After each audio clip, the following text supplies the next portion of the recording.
What is up, weather enthusiasts? I'm your host, Pat's Path Predictor. Let's get right into the weather. Okay, that's our intro right here. Looks like we're good and we are live.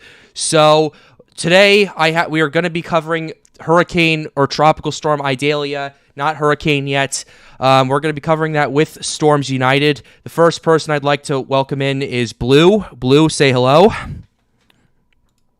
Hi, sorry, I was actually pulling up your stream on YouTube, so I can follow it now. Okay. All right. Thank you very much. All right. Now we're going to go ahead and introduce Kat. Kat, say hello. Hi. All right. Thank you. We're going to introduce Connor. Connor, say hello. Howdy. Yep. And we have Sakura the Thunderbolt. Say hello, Sakura. Hello. Yeah, and we might have some other members joining in and out as time continues to go on this stream. We're gonna first cover what's been going on with Idalia. We're gonna take questions along the way, and then we'll get to Hurricane Franklin, as we've had a very serious situation going on with that. So already we have 10 concurrent viewers, 5 likes. Yeah, this is going to be a very good stream. If you guys have any questions along the way, we'll go ahead and answer them. But before we get to that, we're going to start off by giving a bit of an analysis on Idalia. Here's this cliff notes we got right here. Idalia is a 70-mile-per-hour tropical storm as of the latest advisory. If one of you guys want to talk a little bit further about that, you guys go ahead. Well, really quick, before that, I just want to note to the audience, before I get into anything else, we are at 3,499 subscribers, so if anyone wants to subscribe, I know it's a shameless plug, but... Okay. But damn it. Yeah, I'll do it. I'll do it. I'm not subscribed to you. I'll do it. There you go. All right. Okay. Now that that's done, all right, so we have 17 concurrent viewers in here. That is awesome. So let's go ahead and get into the analysis part of it. Thank you very much, guys. I really appreciate that. All right, so here's the way, Connor. Yeah, you were exposed to the guy was. Yeah, shout out to Connor. Anyway, so here's what we got going on. We have a 70-mile-per-hour tropical storm that is moving north at 8 miles per hour. It is either going to make a landfall or very close past to Cuba, the western tip of Cuba. They are under a hurricane warning, anticipating this to strengthen into a hurricane. This is expected to strengthen into a Category 3 major hurricane before it makes landfall in the Big Bend as of right now, and then moves further inland, potentially impacting Gainesville, Jacksonville, and then moves through Georgia. Potentially Savannah could see something, as well as Charleston, South Carolina, and then North Carolina, where where things could get a bit interesting. So, yeah, who wants to take it away first? I would like to take something away real quick. All right.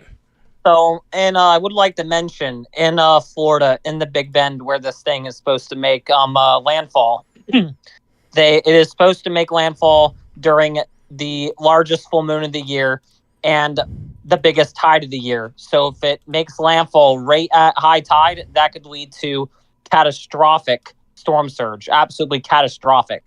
Yeah, that's another thing right there. King tides are also this week. So, yeah, right now the NHC is calling for what are they calling for? Let me see what the peaks are. 7 to 11 feet right now in the Big Bend, but we've been talking privately that could potentially go higher for those of you who are over there. So, yeah, Connor, what else would you like to say? I would also like to say, after it makes its landfall in Florida and it pushes off towards the Carolinas, because of the cold front, I heard with the wind shear, the coastal Carolinas could be dealing with a tornado threat on late Wednesday night into Thursday.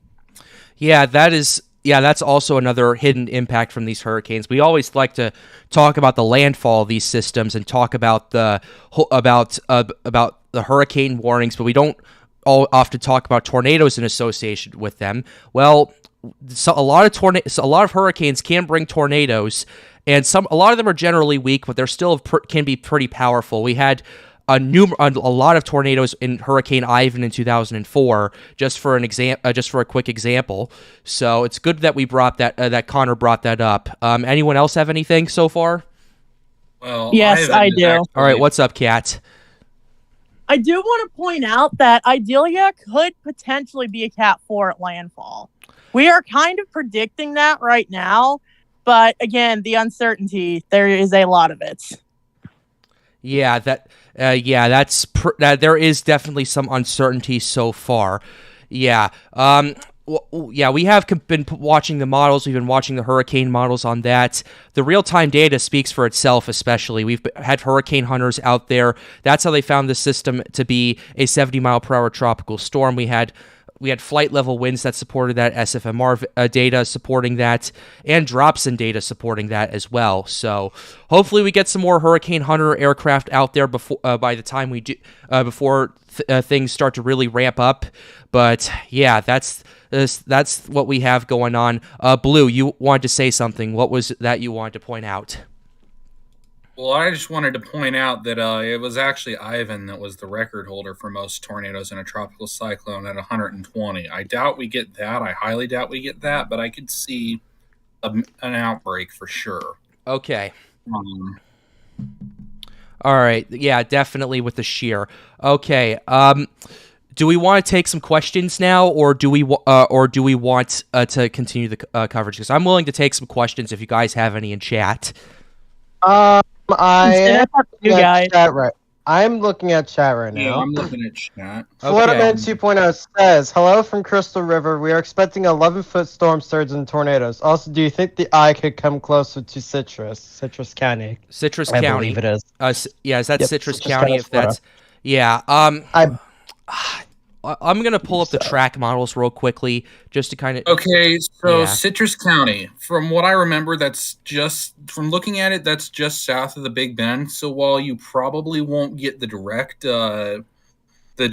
landfall there, you will get like the outer eye wall and some pretty heavy wind and maybe a 6 to 9 to maybe even 7 to 11-foot storm surge. So definitely be on the lookout there. Yeah, I would be prepared for anything. exactly. I would also, especially if you're in a very, very low lying area, I would even consider evacuation. Yeah. At the same time, listen to your local officials as well. They know best. If they tell you to evacuate. They know the layout of the land more than we do. So, yeah. Okay, I see a ton of people asking Franklin Cat 5. My immediate answer is it's possible it could get there, but it's not officially right now. They got 145-mile-an-hour winds earlier when they went and did their last recon into it. They actually have another flight heading to it now. Yep. That will determine if it's a Cat 5 or not. I'm going to lean towards it probably won't quite get there personally, but I do think it's probably 150 or 155. Yeah, let's go ahead and pull up the satellite imagery for Hurricane Franklin so that we... It looks beautiful. Yeah. Not gonna lie. This kind of looks like... It reminds me of Hurricane Sam a bit back in 2021 a little bit, but... yeah. It does. Yeah. Yeah, this storm does actually remind me a lot of Sam. And honestly, this storm is beautiful. Yeah. Okay, so here's another question we have going on right here. This is from Zenful. People are saying it's moving west. I think for now the Big Bend is where it's going to mainly be at unless we see a wobble to the east, which that would make it the worst case scenario. What do you guys think? I looked think earlier, anywhere and I looked at the National Hurricane Center earlier on if we're talking about Idalia here. Yep. I looked earlier, and it said it was moving north at 8 miles per hour. Yep, we were just covering I don't know. We were just covering that. Yeah, it's moving due north at 7, I believe, or 7 or 8. And it's not going to be a fast mover either. So that's where another problem's going to occur. Connor, Yep. Connor, you were about to interject. From what do you want to say? I was going to say that even a very, very minor shift to the east could be really, really bad for Tampa. Even just a 10-mile shift. Yeah. Tampa doesn't need another major hurricane after Ian absolutely obliterated them last year. And I feel really bad for them. Yeah. Of course, I'm also personally not ruling out it taking a little bit longer to get turned, and impacting further up the Big Bend and being closer to Tampa either, or not Tampa, Tallahassee. My bad, either. Okay. All right. So I would say Both Tampa. Sorry, I just you wanted go. to finish. No, you saying go what ahead. You go ahead. Sorry. Tampa and Tallahassee should both be watching this very closely, but also Gainesville, Jacksonville, even Orlando and Savannah should all be watching this very closely. You know, it's bad. Charleston, Hold on. Let Blue finish his point. Charleston and the Wilmington area. Hi, Connor, and Hello. Savannah Outer Banks. Yeah. All right. Okay. So I'm gonna go ahead and say this right now. I'm looking at it. It looks like for now it's staying near the Big Bend. If it does move west, I'd say the furthest west it could realistically make landfall is maybe Apalachicola Bay, but even I'm starting to rule that out a little bit based off of the stuff that we're seeing. It's tough to see what's going to happen because these systems always tend to make that shift to the east. Charlie did that in 2004 with it supposed to hit Tampa and then hitting Punta Gorda. Ian did that in 2022, expected to hit the Sarasota area, shifted towards Fort Myers. It's difficult for me to really say, but for now, I'd say the Big Bend is the most likely scenario. And it's honestly, in this case, the best case scenario. And if one of you guys want to explain why, feel free to do that. Because the Big Bend has a very, very low population. Yes. Relatively speaking, compared to the rest of Florida. So that's why it's the better case scenario. But it's obviously still not a good scenario because there are still people there. Yeah. Not only that, but the Big Bend is, I mean, obviously the people count is low, but the impact count in terms of could be really high because if people don't get out, the shear, or not shear, the shear for tornadoes, but the storm surge? Is that what you mean? Surge. Yes, I was blanking there for a second. I'm sorry. The surge is going to be a very big concern, both with the supermoon king tides, seasonal, Yeah. but also you got to keep in mind Big Bend is just one of the most surge-prone areas in the entire U.S. and even the world. Yeah. Because it just is so concave and it just so gradual, and it's the way it goes up. It goes up in elevation. Yeah. It just is a funnel. Yeah, that's I would. Water inland. Yeah, that's another. Oh, sorry. Go ahead, Connor. My bad. Oh, sorry. I would like to mention one thing that AccuWeather put out All right. for the risk to life and property. They have actually upgraded to an extreme risk to life and property from Chiefland, Florida, Cedar Key, Florida, Inglis, Florida, down to Efflers, Florida, almost all the way down to Clearwater. Just wanted to make that point. Yeah, that's absolutely crazy right there. I know the county above Tampa Bay ordered evacuations in Zone A already. If someone would like to stay on that and give us live updates as we're talking about that, and if someone could watch chat so we can answer questions, that would be much appreciated. Yeah, actually, I got a couple. All right. First off, Lil Darfree, I guarantee I butchered that, but Yeah. Lil Darfree, is this storm hitting Tampa? That's It's a tough possible, call. but it's a very tough call. I'm gonna say it's probably hitting the Big Bend, but it could shift south towards Tampa. Yeah. I mean, Tampa is gonna get impacts from this. Yeah, it's but at it least may getting not be tropical storm directly. force winds. Yeah, obviously. I just don't know that it'll be a direct hit on Tampa. Next thing that I want to bring up, Justin Wilson is saying why another 155 mile per hour Cat 4 talking about Franklin. I'm going to say this. It does not matter really that much between 155 mile an hour Cat 4, 160 mile an hour Cat 5, or 150 Cat 4. You're talking semantics at that point. Yeah, just at this point, the 155 and category does not 160 matter. doesn't really matter. Sorry to cut you off. really doesn't. It's fine, and it really doesn't matter. Like you're talking semantics when you're a Cat 4 plus. Yep. Like it's still going to be a especially catastrophic if you're landfall. affecting land. Yeah. Especially if you're affecting land. But Franklin is a fish storm. Yeah. But Well, it hit the Dominican Republic and caused some flooding, but for now, yes. Yeah, for now it's For the time, I think we all can agree for the time being, Franklin is indeed a fish. For now, Now, yes. there's something I would like to mention about Franklin. What's up, Connor? Is even though Franklin is not giving any, I guess you could say, direct wind or rain impacts to the United States, the East Coast is already having dangerous rip currents and swells from Franklin. In fact, tomorrow, right along my coastline, there's supposed to be a 14-second swell with 7-foot waves tomorrow with a high risk of rip currents. Yeah. Do not go swimming if you're out there. Oh yeah. If you're on the East Coast of the U.S., don't go swimming tomorrow. Yeah. Put off the beach day until maybe the day after, or even 2 days after.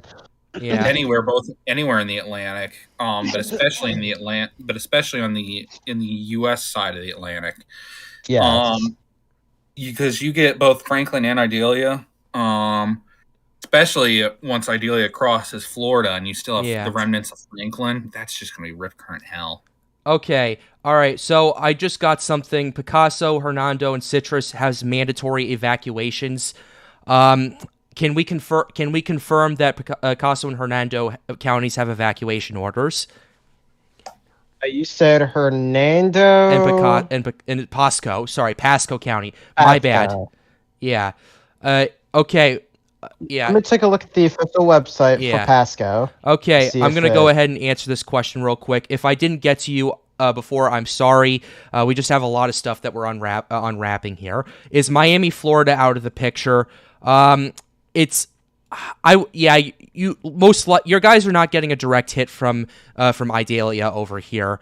At most, maybe tropical storm force gusts, if that.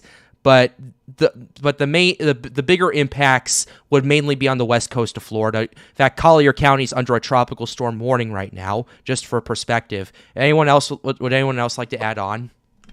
So I can confirm from CBS News that Pinellas County orders mandatory evacuations. Oh, I'd also like to mention. Did you say Pinellas? Pinellas, however you say. Pinellas County, yeah.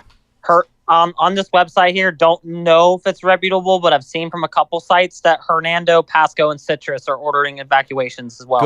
Good. That's good. And it actually says the evacuation order for coastal Hernando will become mandatory tomorrow. All right, that's good. I can believe that being legit for this because it's from University. It says it's from South Florida. Yeah, University of South Florida. That's where I got that from. Sorry. Okay. So I could believe that being legit. All right. Okay. Listen to your officials. Listen to the local officials. Sorry. Yeah. Yeah, listen to your local officials, guys. We are just guys who are giving you the data. Just listen to your local officials. We now have 60 people watching this stream, which is absolutely incredible. Thank you guys for tuning in. Be sure to, if you want to, be sure to like the stream, subscribe to the channel. It helps us out a lot. We really appreciate that very much. But if you guys also have any questions, feel free to continue asking them. We will answer them at least until the advisory comes out. And then at that point, we'll probably go to looking at the data and stuff. Yeah. I believe the new advisory comes out at 5 Eastern. 25 minutes. 25 minutes. And 25 minutes? Okay. Yeah, if we can get some more Hurricane Hunter aircraft out there tonight, that would be much appreciated. So I also do have a question. What's up? Do you think, I don't know if it's going to be issued tonight, but maybe tomorrow, do you think tropical storm watches will be issued up the rest of the Georgia coastline, South Carolina coastline, and up to my coastline in North Carolina? Absolutely. I can definitely see that. Yeah. Okay. Yeah. Here's another question I have for you guys who are... probably as far up... hold on, I just want to finish... Sorry. Go ahead. My bad. I just wanted to say, definitely they'll probably issue tropical storm warnings as far north as Charleston tomorrow, and then watches as far north as Cape Hatteras tomorrow. Is my prediction. Yeah, I would. Yeah, and then late tomorrow they might upgrade to any watches north of Charleston SC to warnings, but at first they'll probably be just watches north of Charleston SC. Yeah. Okay. Yeah. Okay. All right. Is the surge going to be bad for Tampa? We're actually going to go ahead and pull up the storm surge map right now for you. Peak surge right here. Right now, according to the NHC, 4 to 7 feet. And if you guys want to elaborate on this further, feel free to do so. So, with the storm surge, how it's saying 4 to 7 feet, that is also tacked on to the high tide. So if it ends up happening during high tide's like 6-7 feet. You add an additional 4 to 7 feet to that. That's a problem. Yeah, huge problem. And not only that, I could honestly see it being even a little higher personally than 4 to 7 feet, especially in isolated areas, just because it's so hard to predict surge accurately, but also it's just, it really just depends where it comes in directly and how strong it is when it comes in. Okay. If we're talking a Cat 3 versus a low end Cat 3, which is what they're talking right now, versus possibly even what some of us are maybe thinking, which I'll admit some of us on here think that it'll be a bit stronger than that, maybe even a Cat 4. Now, we're not the professionals. I will note that. I'll note that right now. We're not the professionals. Yep. But we're not the pros. Okay. So yeah. Okay. Yeah, my family's in Citrus County. I'm very worried. I'm just reading some of the chat right now, just to let you guys on Storms United know. For now, what do you guys want to say to him? So with Citrus County, it really depends on how close they are to the coast. Because if they are on the immediate coastline, or I'd say within 5 to 10 miles of the coastline, evacuate. That's just my personal take. I would leave that to local officials. Obviously, yes, listen to your local officials. But if it were up to me, I would try and go inland if you can, because it could deteriorate rather quickly. Okay, that's a fair point. I do want to chime in on where Citrus County is. So I did look up where Citrus County is. It is indeed on the coast. All right. And I mean on the, it literally touches the Gulf. So. Yeah. And from what I found as well, it seems quite low lying. Yeah, I heard the whole county's under a storm surge warning, so... Yeah. I'm gonna go ahead and pull that up real quickly. Yeah, pretty much. The entire from Port Charlotte all the way to the Big Bend over here near Tallahassee is under a storm surge warning. So, all right. So, guys, let's basically look at this right now. Realistically, we are at a 70-mile-per-hour tropical storm. It's about to approach Cuba, and we're already indicating a Cat 3 landfall on the Big Bend. What do you guys? Yeah. What I've been looking at certain models that have it strengthening. What do you guys think? Oh, a plane just took off, by the way. NOAA mission number 8 into Idalia. Thank goodness. Thank goodness. Now we're hoping that this plane does not encounter any problems along the way. Because if that, I would also like to mention, if that person that asked the question about Citrus County, if they are in Zone A in Citrus County, it's already a mandatory evacuation. All right. It looks like on satellite there, something's trying to clear out in the center there. Maybe I'm noticing that as well. The center of circulation is really starting to blow up. It's been doing that since last night. So, Okay, so we got 20 minutes till the advisory comes out. We have a lot of people who have tuned in to see our coverage on this. Here's the big question. Here's the big question that I think a lot of us have been looking at. A lot of we're still very uncertain about what's going to happen. And another thing that I don't think a lot of people realize is the pressure on this system. Last time I checked, was 987 millibars for a 70-mile-per-hour tropical storm. That, for those who have taken physics, that's not sustainable right there. What do you like? It's gonna do one of two things, and we talked about this yesterday privately on Storms United. It's gonna do one of two things, and it's already starting to do a combination of both of them. One is it's gonna push the storm out even further, which would make storm surge a lot worse in that regard. Or the second option is it strengthens and the winds catch up to the pressure. It's doing a combination of the both right now. What's your guys' thoughts on that? Yeah, I think it's doing both, really. I think it's both expanding its wind field and Tying its winds. Yeah, the winds at some point are going to catch up to that air pressure. Yeah. And once they do, it's game on. Yeah, someone told me to check the HAFSB run. I'm gonna go ahead and do that. We're just showing this on screen right now. These are not set in stone. Please keep that in mind. These are just certain models detecting certain things. So please take these with a grain of salt. We don't know what's going to happen. We just have the computer models, and these are estimates. So the HAFSB has this thing rapidly intensifying. I'm not sure if you guys are seeing this or not. Gets down to it gets down in the 920s right here as it makes landfall in the Big Bend. Take it with a grain of salt. We don't know how strong it's going to get, but yeah, someone asked me to take a look at that. We're also going to show you some other models like the HMON, the HWRF, the GFS, those as well, just to give you a kind of an aggregate of what's going on.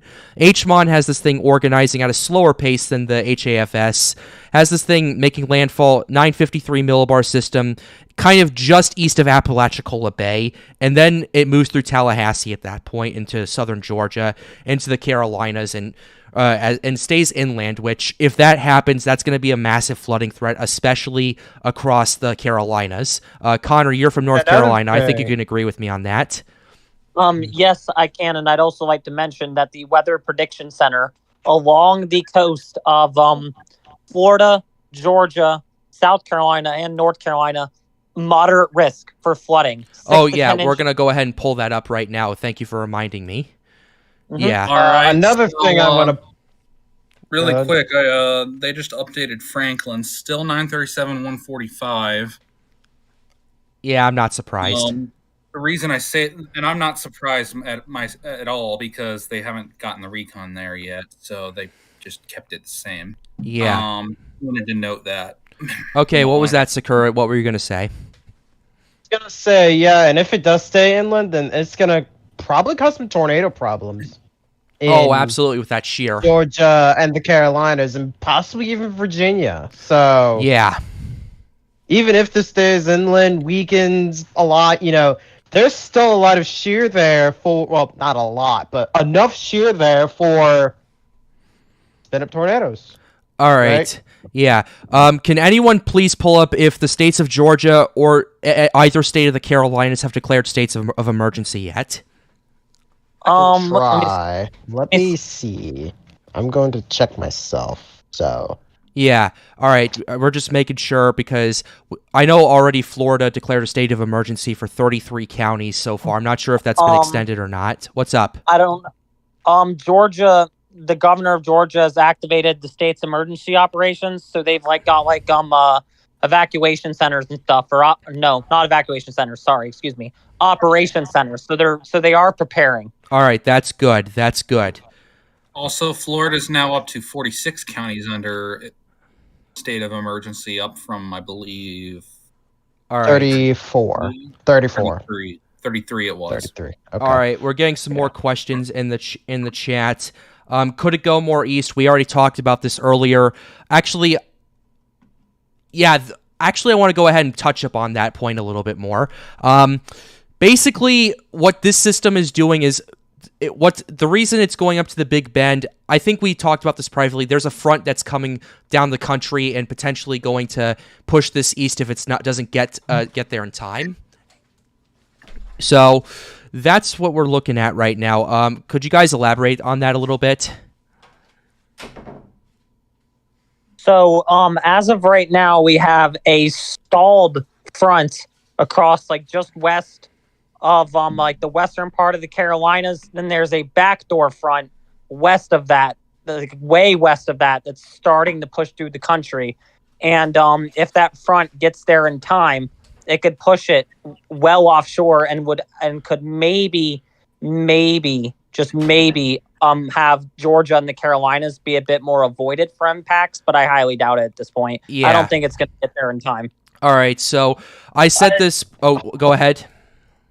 I was gonna say I did actually check to see if those states issue state of emergencies. None of them, except for Florida. All right. We also covered that Georgia is activating their emergencies situation. So yeah. Yeah. So Georgia has an eye on it. Both Carolinas also have eyes on this. Yeah. I won't be surprised if sometime in the future Virginia catches on to this. Yeah. Because whatever's left of the storm could impact Virginia with some heavy rains, maybe a few tornadoes in the mix. Yeah, okay, we got a good question. Is that a warm spot in Idalia, or is the eye just trying to clear? What do you guys think about this? There's a bit of a feature right here. Let me... It's on satellite. see. I'm going to take a look. I have a feeling that is that is an interesting thing that I'm seeing. Yeah. I don't really know if it's just clearing out its center or it's just a tiny warm spot there. Yeah, we know that from radar the eye is developing just fine. The eyewall's having some issues developing initially. We'll have to see what the hurricane hunters go when they go in there see on that flank. But yeah, okay, this flight's took off from Miami. It's heading over there right now. It's moving at 248 knots, so it's definitely trying to get there pretty quickly. It's going to get there pretty darn fast. Yeah. Sorry to interrupt, but I what's want up? to point out, too, if you look at Idalia on satellite, it looks like it's already a possible hurricane. Yeah, I can agree with that. Let's pull up the satellite estimates on this real quickly. Satellite estimates, they've been a bit wonky. So these have been a bit wonky. So yeah, I'm taking those with a grain of salt. The adjusted has this down to 45 knots, 47 knots rather. I'm sorry, this is hurricane hunters have already gone in, and it's a little low. Yeah. So anyway, okay, all right. So the advisory's coming out in 10 minutes. What do you guys think is going to happen? I think they're going to update to it. I think it's going to be a hurricane. All right. I was going to say the same thing. I believe it's going to be a hurricane because of it's just like what it looks like on satellite and its current wind intensity as well. Like, let's look at visible high res for you for everyone. Get a better close up on this. Yeah, I'm personally guessing they're gonna wait for a recon to call it a hurricane. Yeah, it's already knocking at the door at 70. For me, it's gonna go both ways. Either option A, they're going to jump the gun and call this a hurricane just so that way people can keep a closer eye on this. And also the satellite imagery does show that this is potentially a Cat 1. The outflow on this looks incredibly impressive, I will say that. Or option B, it's going to stay at 70 and wait, and we're going to get an update in like an hour or so once the hurricane hunters go in. That's what we're looking at. We saw that with when this became Idalia. So, yeah, I wouldn't be surprised if they did that. What's up? I would also like to mention, when it gets off of Florida and off the coast, like into the Atlantic Ocean, which it's likely going to go into the Atlantic. It is showing a storm surge threat actually for the Atlantic coast, all Wow. the way up through North Carolina. 1 to 2 foot storm surge. It might not seem like much, but the low country of South Carolina is very, very susceptible to storm surge. Even 1 to 2 feet can cause problems. Okay. All right. So I actually have a question here. This is interesting. Will the storm circle back to Florida and the Atlantic? That's what the GPS is saying. If so, where? Most likely not. It's like unless the steering currents are messed up, I don't see that happening. What do you guys think? Yeah. Yeah, I doubt it'll do that. Okay. All right. I could see the front. I could see the front pushing Idalia very close to Bermuda, though. All right. Yeah. What about Cuba, guys? We got another question about Cuba. What do you guys think's going to happen? It'll get actually Cuba, and it's under a Yeah. hurricane for the very western part of Cuba. We'll pull Pinar that del up. Rio. Yep. The province of Pinar del Rio is under Yeah. it. Thanks for pronouncing that then- because I can't do Cuba or Mexico. And then the Isla de la Juventud, the Isle of Youth, is under tropical storm warning or tropical storm watch. Storm warning. I could be wrong. Storm warning. Okay, thank you. Yep. Yeah, in fact, the outermost part of the core is actually starting to roll on to Cuban soil right now, according to satellite. If you look at satellite, and you'll see the outer bands are starting to roll into Cuba, Okay. near probably like the western side of Cuba. if Do you we look have at it on do we have satellite. radar in Cuba to see that? I believe we Actually, do. I gotta but interrupt I this hurricane could be wrong. coverage because I'm seeing something. I gotta interrupt this hurricane coverage real quick. What's going on? As of 3:59 p.m. Eastern, so about an hour ago, breaking 7.4 magnitude earthquake hits the Java Sea in Indonesia right off the coast. Okay, that's pretty scary right there. But that is. yeah, I'm praying to those in Indonesia that have been affected by that. But yeah, that's oof. Okay. Yeah, but yeah, I'm sorry to hear that. But anyway, I don't know where to go now I've just heard that news. Yeah. Yeah. Who wants to go ahead and start? Oh, I guess I could. advisory's out, by the way, guys. It What's just going came out. on? Advisory's out. Advisory's out. Advisory's out. All right, let me take a look. Apparently, it's still at 70. Yeah, I'm not Yeah, surprised. 70. I'm not surprised. Yeah, They're waiting It for recon. looks like its forward momentum, though, has increased. It's up to 8 miles an hour now. it was that at 1 p.m. Oh, so. was that before? Okay, Yep. Sorry. Okay, we'll just have to wait for when the cone goes out. Still a 70-mile-per-hour tropical storm. We're waiting on recon to get there. So, okay, here's a good question. When Idalia enters the Gulf of Mexico, the wind shear around is the wind shear around the same when Michael entered the Gulf? Actually, I want to go ahead and show you something. If for those of you who didn't see my video earlier today, I wanted to show you guys what we've been looking at. So this was about 18 hours ago, the shear. It was cracking 40 knots in a few areas, but overall looks pretty unfavorable, right? You guys are seeing this? All right, so let's go ahead and let's go to 15 hours back. That's increases a bit. But then 12 hours out, we start to see that wind shear really start to reduce, gets down to an isolated area of 30. And then 6 hours, we start seeing the shear just absolutely pretty much collapsing on itself. And then boom. This is 3 hours ago. This is 6 hours ago. My apologies. Shear got down to 20 knots in a pretty substantial area. Here's where it was before. Here's where it was then.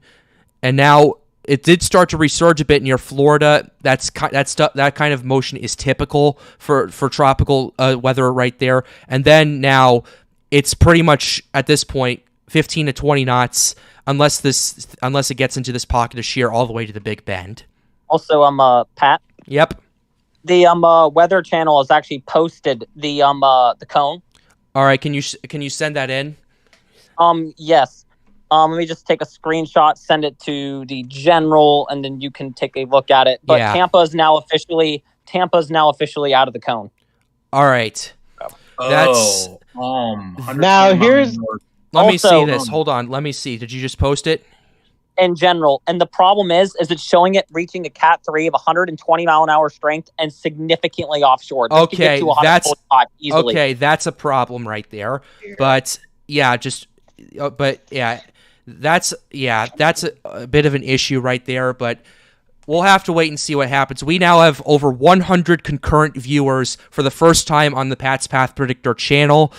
Thank you guys for tuning in to this coverage. For those of you who are just joining us, we've been mainly keeping an eye on this whole situation that is playing out so far. So, yeah. This is, the latest cone came out. They're now calling for a 120 mile per hour hurricane. Even like, what day is that? What day is that? Let me. That's on August 30th at 2 in the morning Eastern time. All right. So the good news is, since it'll be still relatively offshore, looks like landfall will be the daytime hours, which is at least a better scenario because you'll be able to daylight. Yeah. Yeah. Did the cone shift issue further is- west? Yeah, My it did. issue It is- shifted west. Tampa's not in the cone anymore. That's some Can I good say news. something? Oh, so sorry. Go ahead. I was just looking at this. My issue is 90 miles an hour while still inland. That means it's going to be slow to weaken. Yeah. And it also has it going right over Savannah, the center going right over Savannah. Okay. And it has it reaching Charleston, the center practically going right over Charleston. Still is a 60 mile an hour tropical storm, by the way, even in Charleston. Yeah. And then it has it passing just south of the Wilmington area, just offshore at 60 miles an hour still. So it's going to retain its tropical storm strength even all the way offshore North Carolina. Wow. Okay, I just got the latest cone right here. Looks like the tropical storm force winds extended out even further. So let me see. Let me see what the latest. Okay, tropical storm force winds are now 150 miles from the center. It was 105, I think, at the 1 p.m. advisory. So it increased by a good 50 miles. This They're thing now is projecting surge of 8 to 12 feet. all right. Yeah, basically, remember when we were talking about earlier about the two scenarios that we were talking about? Because of how low the pressure is. Yeah. It's definitely doing the first option. We'll have to see if it's doing a combination of the two. Yeah. There's What always if it does a combination? That's Yeah, it. what is the surge storms? We're talking about storm surge over here. Okay. Yeah, So the highest storm surge now is projected at 8 to 12 feet. I could honestly see that going 12 to 15 at some point in an area. okay. they are So showing it weather 2 to 4 feet. 3. They're showing Yeah. 2 to 4 feet up the Atlantic coast now. Yep. So they've upped it from 2 feet to up to all the way up to 4 feet now.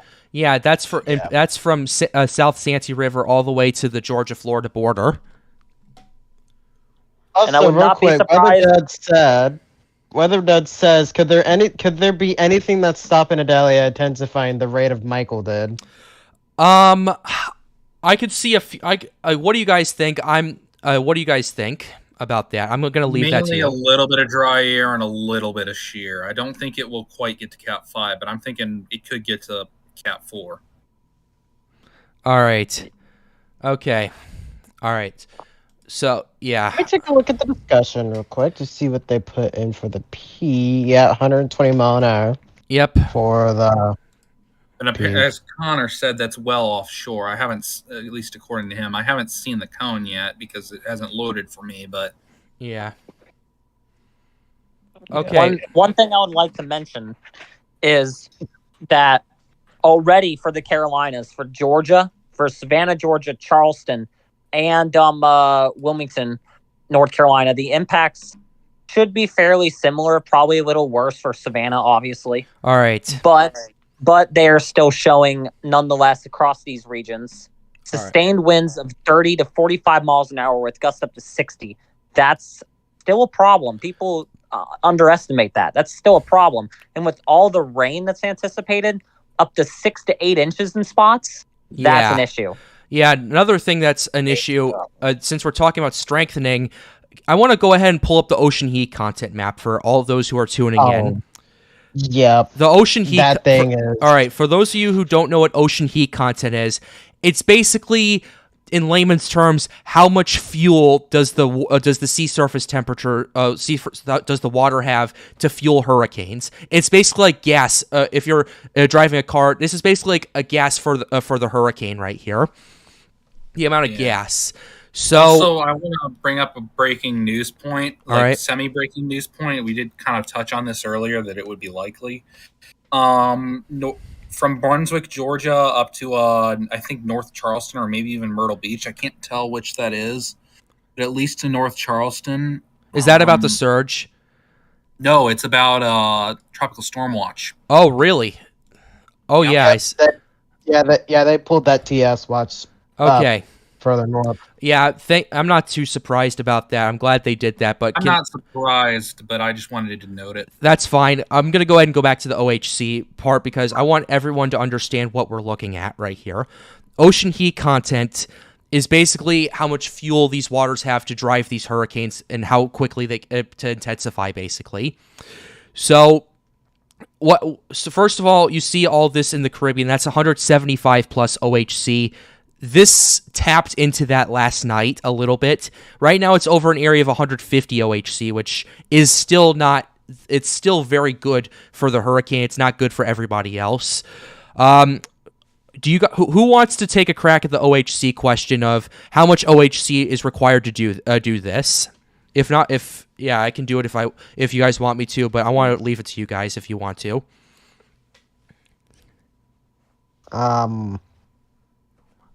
I really don't know. I'm not a Met student, so All right. Know. Okay, so I'll go ahead and explain it. If you're moving through an area of 100 ocean heat content at least, if you have all the optimal conditions, and all the optimal conditions, that's going to cause some robust intensification. Anything over 150, yeah, that's gonna be pretty intense with the optimal conditions. There's also other factors such as ocean heat content, such as shear, dry air, all that stuff. Those are limiting factors that are typically in play. So just because you see these huge numbers doesn't mean, oh my God, we're looking at a massive situation right now. There's still other factors that are in play. So I just wanted everyone to keep that in mind. I want people freaking out about this. I just want people to understand what we're looking at. So also, I would like to know we have another flight about to take off into Idalia. All right, perfect. Oh yeah, we're seeing that right now. I was going to mention with the ocean heat content. Yep. I do see on the map a small area of higher ocean heat content south of South Carolina and North Carolina. If the center somehow went over that, do you think the South Carolina and North Carolina could deal with the Cat 1 hurricane, potentially if it goes over that? That's going to be complicated because of the front. There is a massive amount of wind shear associated with that. That could obliterate those chances right away. But it's too complicated for me to answer, so I'm just going to leave it at that. Blue, if you want to add anything. I'm going to answer it a little bit and say it's unlikely, if only because the steering pattern, it's going to be heading away from the coast. Yeah. Already at that point. I did hear something. Now, I don't know if this is true, but I did hear especially Charleston points north. So it's say Charleston, Myrtle Beach, Wilmington, even all the way up to Morehead City. I heard even though, it'll be a tropical storm, I heard the front could actually enhance those winds, especially on the coast. What are your guys' thoughts on that? I could see some baroclinic forcing.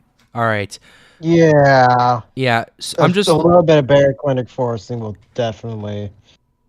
Yeah, I'm looking at the I'm looking at this cone right now from what I'm seeing, and it looks like it's stationary.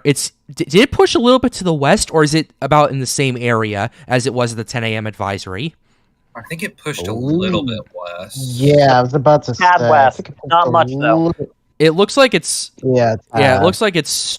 Yeah, it looks like it's just stuck in place at the Big Bend, which, as much as I hate to say it, is our best case scenario. Because also, sorry, what's going on? Sorry, can I finish real quickly? Yep. Yeah, I hate to say it, but that's our best case scenario at that point, because let's say this thing moves a few degrees to the west. That's Apalachicola Bay and the Florida Panhandle. That's decently populated right there. There's like Panama City, Mexico Beach, a lot of areas that got impacted by Michael in 2018. That could make things a lot worse there. But let's say it pushes a little bit to the east. Guess where that's going? That's going to Tampa. So that's basically where we're at right there. It's the best case scenario, and I hate saying that, but because the Big Bend is basically the only area in Florida other than the area around Lake Okeechobee that is a rural area, that's basically, if it goes over there, it's the best case scenario. But that doesn't mean it's going to be good and all that. No, it's going to be catastrophic potentially if it gets up to a Category 3 or even Category 4 for a lot of the people that live there. So to those of you who are tuning in from Citrus County, from all these areas that are in the Big Bend, listen to your local officials. Start preparing now. Evacuate if they tell you to. And on that point, Pat. What's up? The Radar Omega has just updated their cone. All right. It's the same as HC, but I can use the drawing tool. So just to let you know, so it has at the 2 a.m. forecast on August 30th, it has 120 mile an hour sustained winds with gust to 150. Okay. Where is that? Which system is that? Idalia. That's Idalia. Wait, hold up. Did you say gust to 150? Where? Let me screenshot it and send it to you, but then I'll get to my point, which is really concerning. Yeah, Here, let me. Okay, this is an unconfirmed report right now, so yeah. What's your point? It's an estimate. So basically, so you know how it says there, Cat 3, 120 mile an hour, gust to 150, right? Oh yeah, I see that. Never mind. The distance from where that center is to landfall, it still would have to travel 150 miles before landfall. And at its movement rate of 15 miles an hour, it could take it, let me do 150. That's 10 hours. That's 10 hours. Yeah. It'll have 10 hours to strengthen from 120. Over 30 plus degrees Celsius waters as well. That's for those of you who are tuning in, that's 86 degrees Fahrenheit. Yeah. So that's a concern. That isn't good. Yeah, the good news is the OHC does taper off. By that point, it exits the Gulf Stream, and it does taper off to about 50, but that's still not good, because it's the sea surface temperatures could definitely do something with that. Yeah. But anyway, absolutely. Yeah, but anyway, that's what we wanted to cover. Thanks for that. Yeah. Okay, so someone was asking if this was going to stall. Blue, you already covered that, so I'm not going to go ahead and answer that. But, this is a very important question. This is a very good point. Being out of the cone doesn't mean you are safe. It just means it won't go directly on top of you. Yes. Thank you for making that point. Thank you very much. And I want to make another point, right? Go ahead.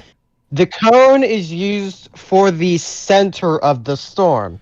That doesn't cover all of the impacts. So that means the center of the storm can go anywhere inside of that cone anytime it likes. Yep. It's just a margin of error, per se, for like the model runs and whatnot. Yeah, There's a lot of calculus that's involved with that. Definitely. I'm in pre-calc. Yeah. But anyway, thank you for making that important point. Yeah, for those of you who are just tuning in, we are covering Idalia. We've briefly covered Franklin a little bit earlier. We have 2 Hurricane Hunter reconnaissance going in as we speak right now. The first one is Mission 8. Excuse me for burping right there. I apologize. It's currently west of the Florida Keys, and it is moving at 218 knots to get there. The next one is taking off right about now near Biloxi, Mississippi, from what I understand. So, yeah, people are flying in left, right, and center. So we'll have to wait and see what happens. Also, Blue is right. They did issue a tropical storm watch just to the. They issued it all the way up the coast, just north of Charleston. Yeah. South Carolina. It does not make it to Myrtle Beach yet. Obviously, that's going to probably change by tomorrow. Yeah. Yeah. But they From just what I'm- issued a storm surge watch in Charleston and Savannah, so that is something to keep an eye on, obviously. All Yeah. right. Yeah, Yeah. they Okay. issued it. I wanna Okay, point you this go out. ahead. They Go ahead. issued it. They did issue it in South Carolina from the border to just maybe 10, 20, 30 miles south of Georgetown. All right. I think I saw the South Santee River is what I saw. Yep, when same they- here. Just about. But Rainbow Cane Cat says, does this thing have a shot at being a Cat 5? Probably not. let's but not- definitely a yeah. Cat 4. Yeah, I don't want to go into the whole Cat 5, Cat 4 business because at that point it Yeah. doesn't matter. It's still a catastrophic landfall either way. Yeah. All right, Jacob, question mark, asks, do you think it could shift east again, question mark? I'm going to honestly say probably a little bit, but not much based on the current Situation, yeah. models and they seem to be zeroing in on the Big Bend. Yeah, and honestly, if it shifts further east, we already talked about this. That's going to make things a lot worse. So, and here's the big question I have now that we're bringing this up to all of you. We talked about this privately yesterday, but would you guys rather have a Cat 5 hit the Big Bend or a Cat 3 in Tampa, and why? It's would you rather chicken or the egg? I mean, it's like, here's the thing. Me personally, I know it's terrible either way, but like in a vacuum, I'm always going to choose the weaker storm personally. I know that having a Cat 2 or 3 in Tampa is probably worse economically, but like the Big Bend is it's just a funnel funneling all the surge. So like there might not be as much economic impact, but it could be a lot worse loss of life. Environmentally. Environmentally and loss of life. Yeah. So in the end, I'm just like chicken or the egg. 6 All or right. 1/2 done. Yeah. Okay, Connor, what do you think? Honestly, that's again really, really tough to tell. I do like Blue's point. Now, if we were talking a Cat 4 hit to Tampa and a Cat 5 hit to the Big Bend, Cat 5 to the Big Bend all the way. Oh, Obviously absolutely. not a good thing. But anything over a mid-range Cat 3 for Tampa would be worse than a Cat 5 for the Big Bend. Yes. Sakura, what do you think?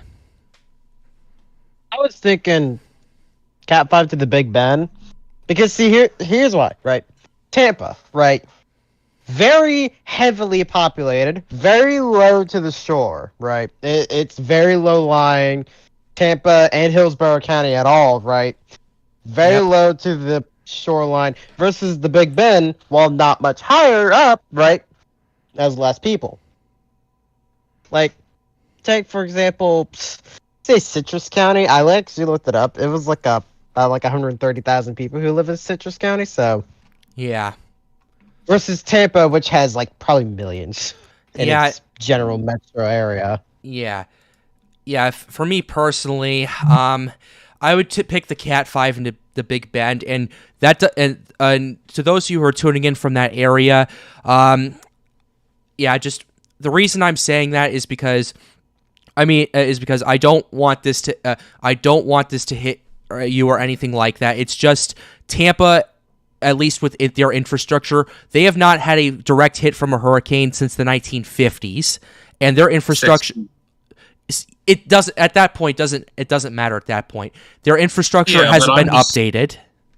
I'm just saying the last hurricane to hit Tampa was actually Gladys in '68. I'm a stickler for that kind of stuff. That's fine. No, you're good. But it still rings my point up. They haven't improved their infrastructure in at least 50 years for this stuff. Whereas Miami did after Andrew, Naples did after Irma, and Michael, it's starting to. And for Michael, the Panhandle is starting to. But the two big areas we have not seen a huge hurricane hit is the Big Bend and Tampa. And Big Bend really is since probably 1896. Yeah. Cedar Keys. Yeah. Looking at it right here, I just looked up when was the last hurricane to hit Tampa directly. October 1921. Yeah, So I'm not. about 100 Yeah, and I'm not years. saying Yeah. one scenario is better than the other. It's basically what's the worst or best case. What's the worst case scenario at this point? So for those of you who are tuning in from the Big Bend, just continue to pay very close attention. Continue to prepare. Listen to your local officials. Just wanted to make sure I made that perfectly clear. Nothing against you guys. Yeah. I just want to basically give my reasoning as to why I'm saying this, and I think we all did a good job at that. So I do have some news coming out of Tampa. What's up? This is for any travelers or people in the area. Honestly, anyone in Tampa. The Tampa International Airport is closing early Tuesday for the hurricane. Good. Is Air Force going to use that? Is there a base in Tampa? Air Force base in Tampa? Because I was gonna say, like, maybe the Air Force could use that. Oh, it says some cargo and private aircraft operations could continue. So maybe maybe the hurricane hunters. Maybe I'm not sure. That's too. I feel like that's a bit too close for them because they're gonna get the outer bands, and taking off in 45-mile-per-hour winds is not a good idea. Yeah, no, it's not a good idea. Yeah, planes are made of aluminum, so yeah. I will mention that some of the ensembles are a little bit more spread out than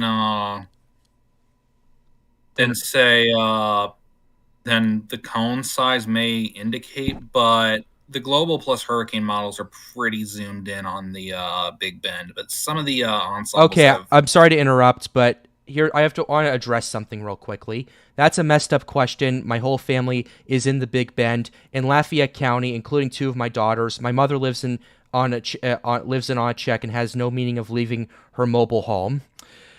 The reason I asked that question is because basically it's a lose-lose situation, and it's. What's the question? What's the question in physics where it's with the railroads and you have to save one person or 5 people? It's that kind of question right there. And I'm sorry if that. Yeah, I'm sorry if that. I'm sorry if I phrased it that way. Just at this point, it's basically the two. It's basically the two. Yeah, trolley precedent. Thank you. I'm just bringing up this point because this is going to be a bad situation no matter what. And yeah. So anyway, okay. Here's a good point. Worst case scenario is remaining an expected flooding zone with no boat or life jacket. So yeah, definitely that. So yeah. I want to bring up the point with boats. Anybody out at sea during this thing? Either your boat is going to get capsized and sink, or just as most of the thing. So if anybody's going to be out at sea during this, they might want to pull into safe harbor and just evacuate. Yeah, for sure.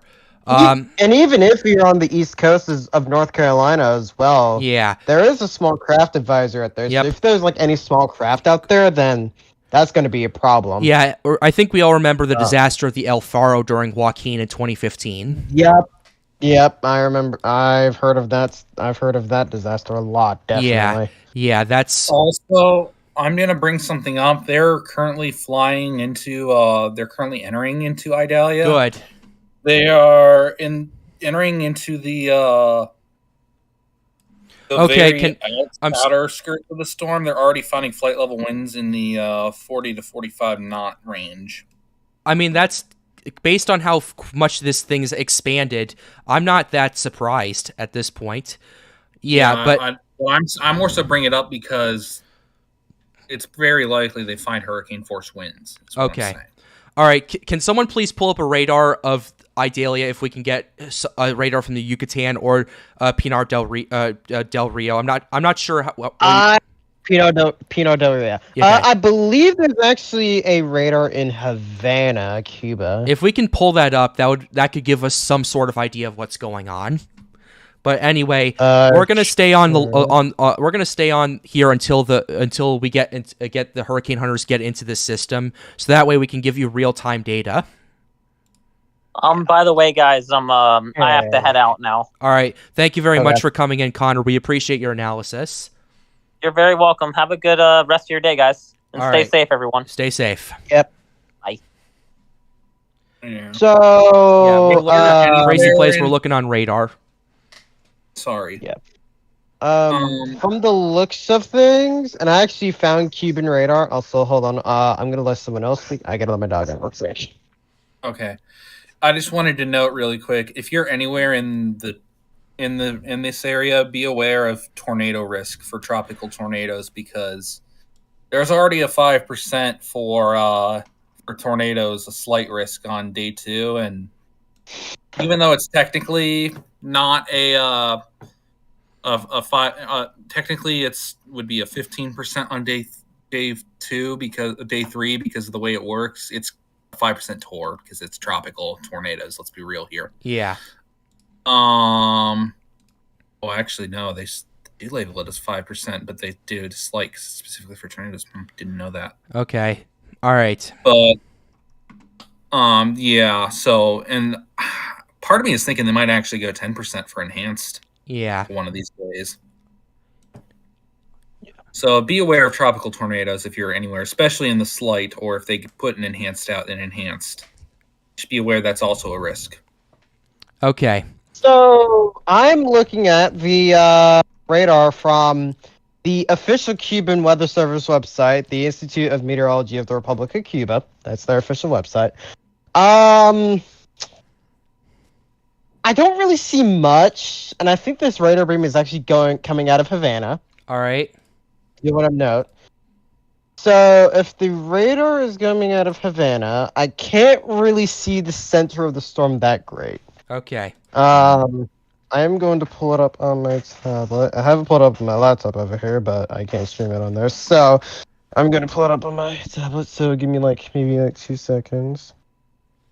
Yeah. All right. Here's a question. I would like to know what would happen once. What is going to happen when it crosses to Florida? I live in Newport, North Carolina. Okay, so we can go ahead and show you the cone once again. Here's the latest we have right here.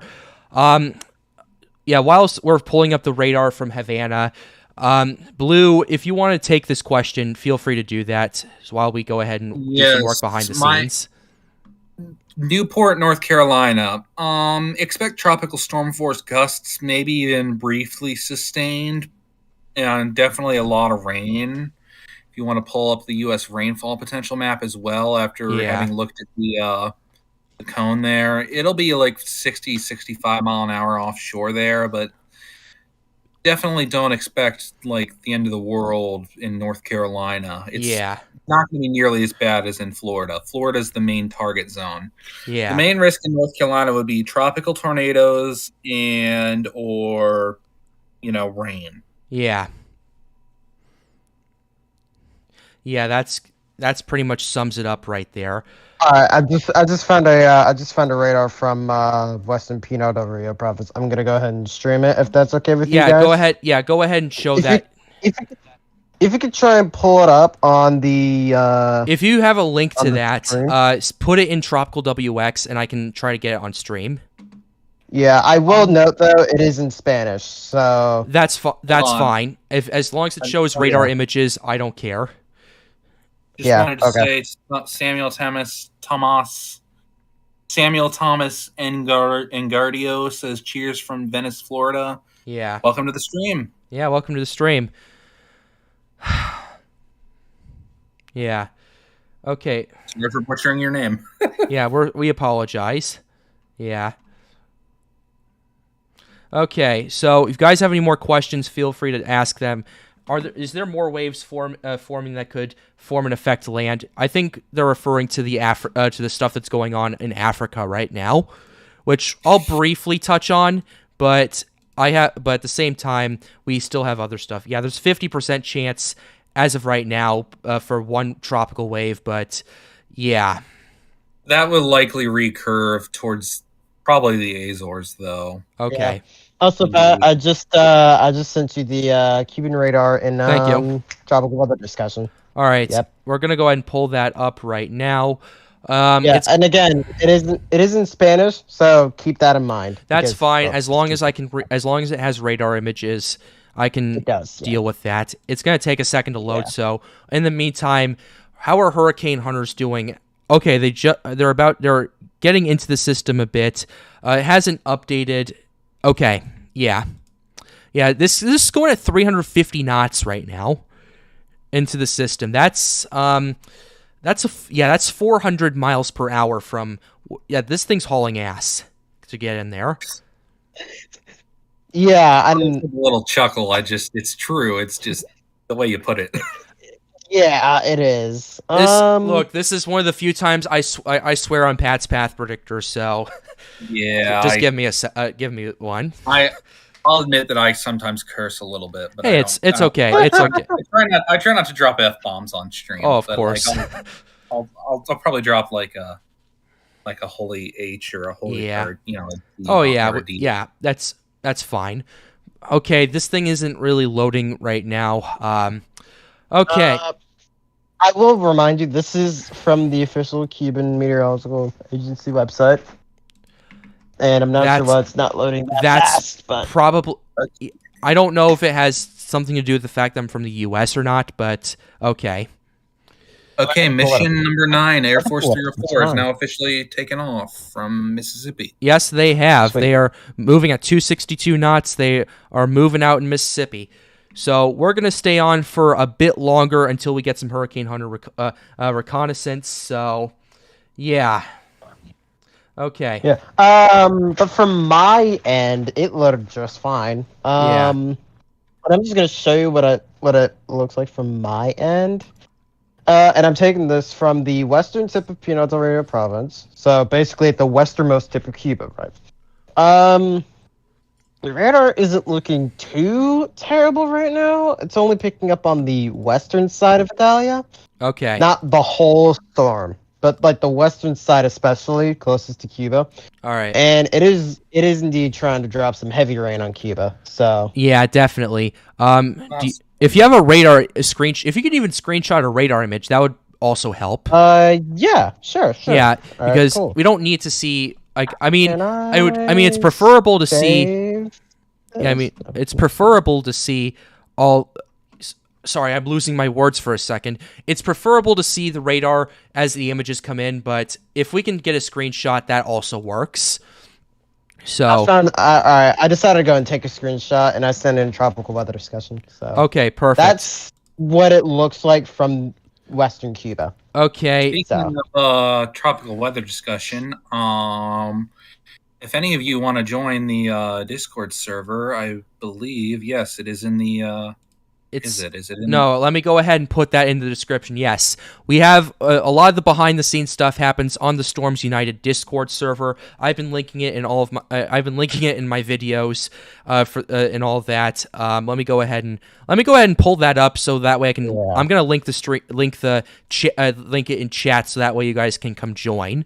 Because we would love to get some insight, and if you guys want to come hang out with us, feel free to. So. Also, real quick, That's our Discord right there, so feel free to join our Discord server right here. Perfect time for a plug. Yes, thank you. Yep. Also, real quick, just want to mention this. Yeah. Okay, thank you. I'll pin that. Real quick, I just want to mention this.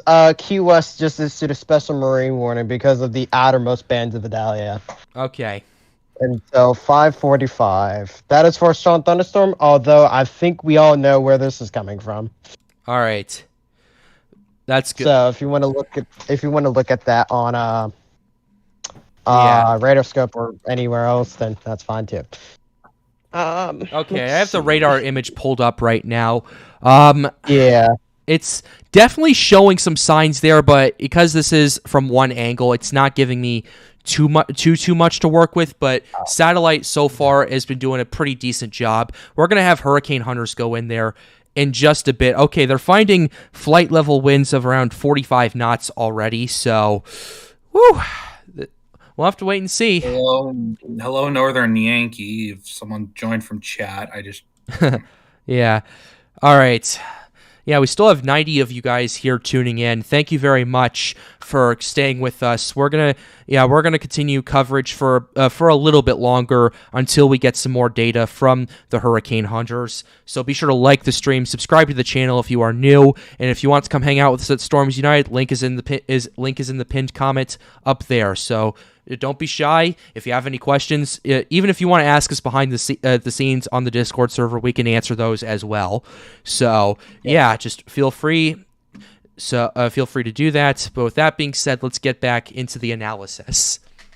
So, one thing about that special marine warning. Now, one thing about Key West and special marine warnings, because I know how Cuba likes to tend to or not Cuba, but Key West likes to tend to special marine warnings. Yep. I won't be surprised if we see maybe 10 or 15 of these being issued across Florida. Oh, I'm not surprised. Yeah. Yeah, I'm not surprised if that's the case. So. Yeah. And I won't be surprised if they do pop out a few flash flood emergencies too. Yeah. Because the rainfall is going to be extremely heavy. Yeah. Not extremely heavy, but very heavy. Okay, here's a question right here. What is stopping it from going up the Peace River between Punta Gorda and Port Charlotte, just like Charlie and Ian? What do you like? I think we already talked about this. The front's just not going to get there in time. Guys? Sorry, I'm typing something that's fine. in a chat. All right. If the front doesn't get there in time, it'll probably be a little bit more to the west than expected. If it gets there too soon, it would probably be a little bit more to the east than expected. All right. Okay, perfect. All right, so... Okay, yeah, okay. So, yeah, Justin Wilson saying, guys, it's becoming a shrimp. It's going to rapidly intensify really soon, if not now. What do you guys think what do you guys think? I think it will rapidly intensify myself. Yeah, I think we all can agree, or most of us Absolutely. can. This thing is definitely more sir, than likely going to be. Yeah, sir, I am on a boat in the middle of the ocean right now under that system, and yeah, quite a party right now to say. Yeah, I'm not surprised about that. I hope you're staying safe out there because safety is the #1 priority, especially here on the Pat's Path Predictor channel. So I always say stay safe at the end of the videos. I say it for a reason. It's not because it's just a tagline. It's because this type of weather we have right here, you just got to stay safe with this stuff. Yeah. And real quick, just want to mention, whenever you can. What's up? Which is any time. Whenever you can, Joseph Hardran, however you pronounce your name, I apologize. If you can get off the water, then I would definitely recommend it. Yeah. Because this storm is going to be bringing gale force winds, possibly hurricane force winds, or more than likely hurricane force winds. Yeah, no kidding. Very rough seas. We're talking maybe 10, 20, 30 feet in some areas off the coast, probably. Yeah. And then don't forget waterspouts too, because waterspouts still can occur. Okay, that almost looks like that radar that you got up right now looks like it's trying to close up an eye. Oh, okay. That we have. Okay, we have a new user on here, Northern Yankee. How are you doing? I'm doing well. Yourself? Doing all right. Would you like to help us out with the analysis? Sure. Why not? All right. Thank you. All right. Perfect. Okay. So first, all right. So first question, right? We have right here. We have hurricane hunters going. We have hurricane hunters going in. They're getting closer by the second. Everyone here, what do you think they're gonna find? I think they're gonna find. Sorry, they're probably gonna find her. Go ahead, Blue. Go ahead. Sorry. Sorry. I just wanted to firstly say sorry for leaving and rejoining. Northern Yankee wasn't coming in on my end. But secondly, I think they're gonna find like anywhere from 80 to 85 mile an hour winds. Yeah. So is it dealing with a bit of shear because it looks lopsided? I actually think it's. looking at it, it might be dealing with a little bit of shear, but I actually think it's Yeah, it is not lopsided. that lopsided. I think it's actually starting to get its outflow. Oh, absolutely, it is. It's looking. It has that shrimp structure that Justin Wilson was talking about.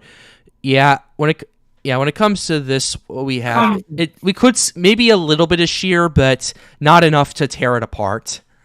If anything, enough to just enough to improve its outflow. To be honest. Yeah. All right. So back to my original question. You guys both think it's hurricane strength already from what we may see. All right, Northern Yankee. Since you're since you just popped in, what do you think's going to happen? I believe it's gonna continue on its path and then probably just expand an eye wall within the next hour, maybe like hour to 5. Okay. All right. Yeah, it does look like right now there's an eye wall starting to appear, like a Yeah. closed circle right in the middle there. Yeah, with the high definitely clouds. starting to see that for sure. We're not sure if that's just a burst of convection or if that's an eye wall developing. Once this is actually about jerking towards Cuba right now, so yeah, it looks like it's going to be making a landfall pretty soon on the extreme western tip of Cuba. I'm not sure if you guys are seeing infrared. Yeah, I'm seeing that. I'm seeing it on satellite. I actually think it could. That could be another thing that could help its outflow is going all over just the tip of Cuba could Oh yeah, it it could definitely help the organization. could force it to organize more. Yeah. Yeah. So Blue, if you're probably going to be better at explaining at this than I am. Even though the system's making landfall, it's going to be interacting with a little bit of land. Why, for at least the very short term, is this good for tropical systems? We saw that with Ida. We saw that with Laura. Why is this better a long-term gain, essentially? It's bad short term, obviously, because the winds could go down, but long term, it's good because it can force it to reorganize and even do an eye wall replacement cycle. If it needs it. Sounds bad on paper, but if you think about it, that causes it to expand its wind field, and then the winds would come back up and the pressure would lower, and then you would have a more potent storm. So absolutely, it could be bad long term for the U.S., good long term for the hurricane. Okay. All right. Yeah. Okay. Yeah. Yeah. I think it's just a burst of convection waning away. For now, I don't. There's too little evidence to support right now, so we'll have to wait and see to see what's going on because we still have minus 80 cloud tops all across this whole thing. So it's gonna be It's gonna be interesting what the hurricane hunters find, and they could not get there soon enough, in my opinion. Yeah, for real. Yeah. Yeah, and I'm just thankful they didn't have a airplane I give another malfunction hour, or they'll be on it. tech malfunction. Yeah. Because if y'all don't know, the past few days, the National Hurricane Center recon airplanes have been having a lot of problems trying to get into Idalia. Because all of them were probably just pointed at Franklin for the most part. And honestly, we needed that data. We need that data for Idalia. Yeah, Franklin's going to be a rip current threat. Yeah, Franklin's going to be a problem for Bermuda. But see, here's the thing: Franklin's not a it is a major U.S. threat in terms of rip currents, high seas. Yeah. But Idalia is going to make landfall in the U.S., which would be the first storm to do so this year. Actually, no, second. Yeah. Storm to do so this year, because Harold. That's Yep, right. Harold did. In Texas too. In Texas too. It'd be the first hurricane and first major to make landfall in the U.S. this year. Yeah. And actually, if you want to get technical, you had Hillary, even though it didn't make landfall, it did come into the U.S. in the Pacific side. Yeah, it's a tropical storm. That was pretty crazy how that went. For Southern California. Death Valley got, I think, a year of rainfall or 2 years of rainfall in a 24 hours, which is pretty crazy. Yeah. And I'm actually kind of surprised about this. They did not issue a flash flood emergency at all during Hillary in the U.S. Yeah, that surprised me a bit. That surprised I me a was bit. about to say, Yeah. I thought they were going to issue at least one. Yeah. But no. Storm's got some really good outflow going right now. Yeah, it really On the, does. southern and northern end. Yeah, Just okay. wrapping around to the right. Yeah, I see that. Okay. So, do we think this is a 75 mile per hour system? Do we think it's an 80 mile per hour system? Or what do we think's going to happen? I'm going to say 80 to 85 mile an hour. All right. Say 80 to 85. I'm going to say they're going to bump it up on the next update as a hurricane, 75 to 80. I know Nothing special. more. Yeah, I know special advisories. They are going. If the recon gets there in time, I know they can issue special advisories. That's what they did Right. with. Yeah, that's what they did when Idalia first got named. So they could do that again, and I can see why they do that because this is approaching land. Yeah, and I'm thinking they will do that. I'm thinking they'll get to it, they'll fly in, they'll find 75, 80, 85 mile an hour winds. They'll do an update statement, hey, this is a hurricane Yeah. about to make landfall in Cuba. Yep. And we'll go from there. That's what I'm thinking. Okay, we had a flash real flood warning quick- in LA. I think Sakura was talking about flash flood emergency. Hold on. Yeah, flash flood emergencies. Those are different than regular flash flood warnings. Yeah. Right? Yeah, it's So your regular run-of-the-mill flash flood warning, it just says flash flood warning for list of counties here. Yep. But for flash flood emergencies, it would say in all caps, flash flood emergency for this town. Yeah. I know we're getting a bit sidetracked, but yeah, that's if you could pull up an example of that, and this could be yes, if you could do that, and this would actually be perfect for There was future actually- context right here. There was actually, I can actually. Yeah, this could actually would be perfect for future context considering the flood threat that Idalia is bringing. Give me 2 seconds because there was actually flash flood emergencies in West Virginia earlier today, and I posted them in a server. All right. Oh, I actually didn't know that. Yeah, but yeah, we're just using these as an example, and honestly, I think it's perfect timing considering the flood threat we have. And for those who are just tuning in, our flash flood potential has been up to moderate as of 4 p.m. So pretty much everywhere from the Big Bend, including just outside of Jacksonville, through Savannah, through Charleston, through Wilmington, and all the areas in between are now under a moderate risk for flash flooding. So just thought I'd bring that up there, just for context sake. It's very hold on. because that alone's the threat. I'm posting the flash flood very emergency I saw Low this lying morning. homes and such. All right. General. Okay. That was earlier, All right. and then I'm going to look at the most recent flash flood warning they had 7 minutes ago in Colorado as another example. All right. Okay. It was quote unquote run of the mill. Yeah. And I'm actually going to post a text of a flash flood warning just to show you what it looks like compared to regular flash flood On warnings. Tropical Tidbits, they're starting up the 18Z model run right now. Oh, they are? Yeah. Perfect. That's good. That's good. All right. Let's see. Justin Wilson says, Pat, do you know there's really intense typhoons in the West Pacific, but there's a line of convection in front of them in the direction it's moving? Well, Idalia has that same thing, which is extremely bad. Yeah. Yep. You know what? Oh, yeah. You know what? It actually does look like it's doing that, to be blunt with you. Yeah. Look at that radar and satellite, yeah. That's crazy. That's crazy. Okay. All right. So next, so let's see if we can get an update on the recon.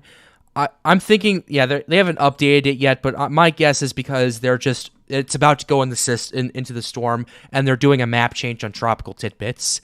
So, okay, that makes sense, at least right now. So, yeah, we're about to get into. What does recon say? We don't know yet. It's just about to get into the system. As soon as it gets in, we'll let you know. You'll be the first to know. Okay, Yeah. Can we look at the start of the model run? Yeah, sure, we can. For now, yeah, we can. It's gonna be. I will warn you. It's extremely early. Yeah, the HWRFs isn't out yet. The HAFS. That's not out yet. HMON, not out yet. Yeah, they're just starting up the GFS. That's Okay, the only thing I saw. we'll pull up the GFS, but the GFS isn't even out on my. I'll probably refresh my page real quick. Yeah, GFS isn't out yet. Euro's not out yet, obviously. Oh, for the hurricane model runs, yeah, no, none of them No. are out. Oh, Just I think you're just referring to the overall GFS. Yeah, the overall GFS. Yeah. Okay. All right. Yeah. Yeah, that's Which fine. is not that accurate. Yeah, I'm taking the GFS with a grain of salt, to be honest. I have been since a lot of this. Yeah. Yeah. I mean, it's saying that Franklin's a 967 millibar, even though it's a 930 something right now. Yeah. Low 30s. Yeah. That's pretty bad. Yeah. Franklin's at 937 millibars right now, isn't it? Yep. 937 millibar, Category 4 hurricane, 145 miles an hour. So the special marine warning issued by QS has been dropped. Or, you know what? It's 5:45. That's the time it expires. Okay, so Blue sent the flash flood stuff. We're gonna cover that. Talk about that for a second. This is just an example right here. This is a flash flood warning in Colorado right here. This is what you have right here. Is there like a text flash flood warning or something? And here's a flash. I do actually have the text for the FFE. Please send. I'm gonna send it in general one. All right, send that please, so we can kind of give an idea of what's going on. And that needs to be updated. Yeah, this is gonna be wobbling towards Cuba right now. Yeah, I sent it in general one. If you want to look there. Oh yeah. Yep, I see it. Yep, I see that. One, and then I'll send another one for your regular flash flood warnings. All right, I'm just taking a screenshot of the text so that way I can present it.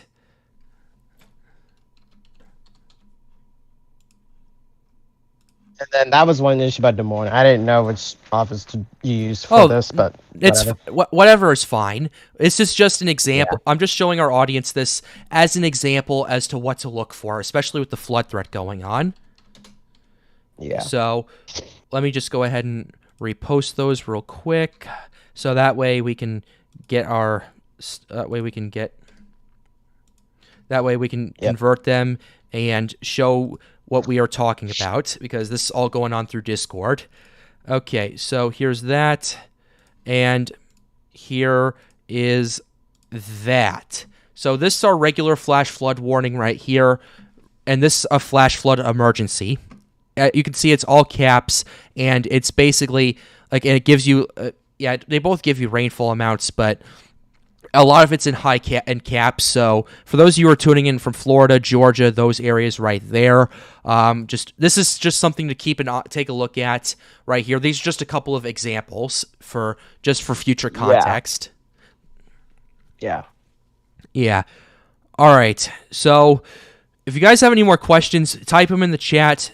Or if you come join our Discord server and just enter them in general one, that would be either way works. But yeah, we still have a lot of you guys here that are tuning in and are still very engaged with weather. So shout out to all you who are still in here. Be sure to like the stream, subscribe if you want to. Helps us out, helps us get more streams out. The goal of this channel is to get more people engaged with weather, and it seems that a lot of you are. So I'm really happy about that. Thank you, guys. Thank you, everyone. Yep. So Justin Wilson is saying all models are behind on Franklin and Idalia. No, not surprised, honestly. Not surprised. They always are on powerful systems. Yeah. Yep. Unfortunately. The initialization. Yeah. It's something that is kind of part of what you need to know. Okay. Okay, that's... is there going to be a... All right, I'm gonna like All right, bye. Nice talking to you guys. Yeah. Nice talking to you. Yep. What's up, Sakura? I was gonna say, is there going to be like a special advisory for Idalia? I think once Hurricane Hunter Recon goes in there, potentially. Yeah. Okay. Yeah. Okay, 2 questions of quick fire. Idalia is expected to make a landfall at mid-range Cat 3, but that number goes up. What do you guys and girls estimate at landfall? Low-end Cat 4 possible? Well, we kind of covered this earlier.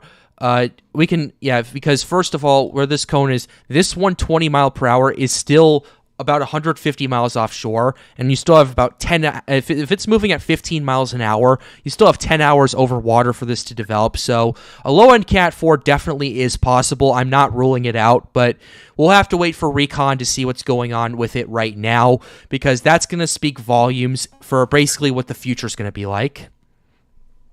Blue, what do you think? Yeah, I'm honestly thinking it will hit as a Cat 4 personally. I'm pretty aggressive on this system, partially because I want people to take it seriously, and partially because I do think it will hit as a Cat 4. I think the most important part of this is we want people to take this, even if it's a Category 1, people need to take this seriously, because Hurricane Sandy was a Cat 1, and look what happened. Yeah. Yeah, Hurricane Hannah was a Cat 1, still caused a lot of damage. Hurricane Hermine was a Cat 1, still caused a lot of damage. Isaac was a Cat 1. Look And how much damage it did. It caused flooding in New Orleans. Yeah. Yeah, so you cannot, and I mean you cannot associate damage with the category. I mean, look at Tropical Storm Alice in 2001. That thing stalled over Texas, caused like $6 billion in damage. Imelda in 2019, too. Imelda 2019. Yeah. Oh, yeah. Allison, 2001. That's the most infamous case right there. Of a tropical storm doing more damage than, heck, even a Cat 5 hurricane sometimes. Yep. Yeah. It's all about the floods. It's all about the flooding. It's all about the flooding. Yeah. It's all about And here's a Westpac case of a storm killing more people than a tropical storm killing more people than a Cat 5 hurricane. Depression Winnie, anyone? Yep, Tropical Depression Winnie, as well as Tropical Storm Washi from 2011. Now, if you guys are fans of Westpac history, you may know about Tropical Storm Washi. That storm killed like 3,000 people. I'm gonna check if in the the models Philippines. if some forecast models are out. Okay. The GFS is definitely out, but I'm just waiting to see what. I don't think they start coming out till I think 6 o'clock, unfortunately. But yeah, we'll keep an eye out for that. Yeah. I just wanted to know, Tropical Depression Winnie caused so much flooding in the Philippines, it killed nearly 1,600 people. That's more than storms in the Philippines, such as, I don't know, Durian. Yeah, Durian 2006 did a lot. 2006, which Durian killed 1,500. Yeah. And it's comparable to Angelo and, I don't know, Bofa. Yeah. Yeah. So flooding is the main thing. Always. Yeah, flooding is a main problem. Always. Right. The HAFSB simulated satellite looks terrifying for Idalia. Do I dare pull it up? Please do, cause. All right. Oh no, I'm scared to know how terrifying it is. All right. Okay. All right. Strap yourselves in. So nothing too bad yet. Yeah. That. God. Yeah. What are you guys seeing this? Yeah. Seeing it on stream. This is just a simulation, guys. Keep that in mind. This isn't set in stone. This is just a simulation. Still, that would be one hell of a pinhole. Yeah. Yeah. Yeah. Yep. Pushing the pressure down to 926 is what that shows. Yeah. A ton of supercells as it makes landfall as well in Georgia. Yeah. This 926, that feels too big of a stretch, but anything can happen. This has such a high ceiling. Yeah. Oh yeah, it does. Yeah. And what's not a stretch is all these supercells. If you go to composite reflectivity, all of the supercells in Georgia. Yeah. Also, hold on. I'm gonna cut you off right there real quick. I'm sorry, right, Blue, but that's fine. Samuel Thomas Ingardio said just got an evacuation alert for Sarasota County Zone A. Yeah. Oh. Are you in Sarasota County Zone A?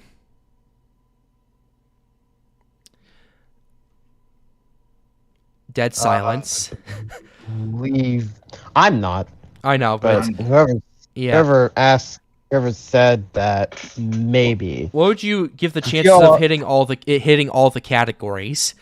up to Cat 5.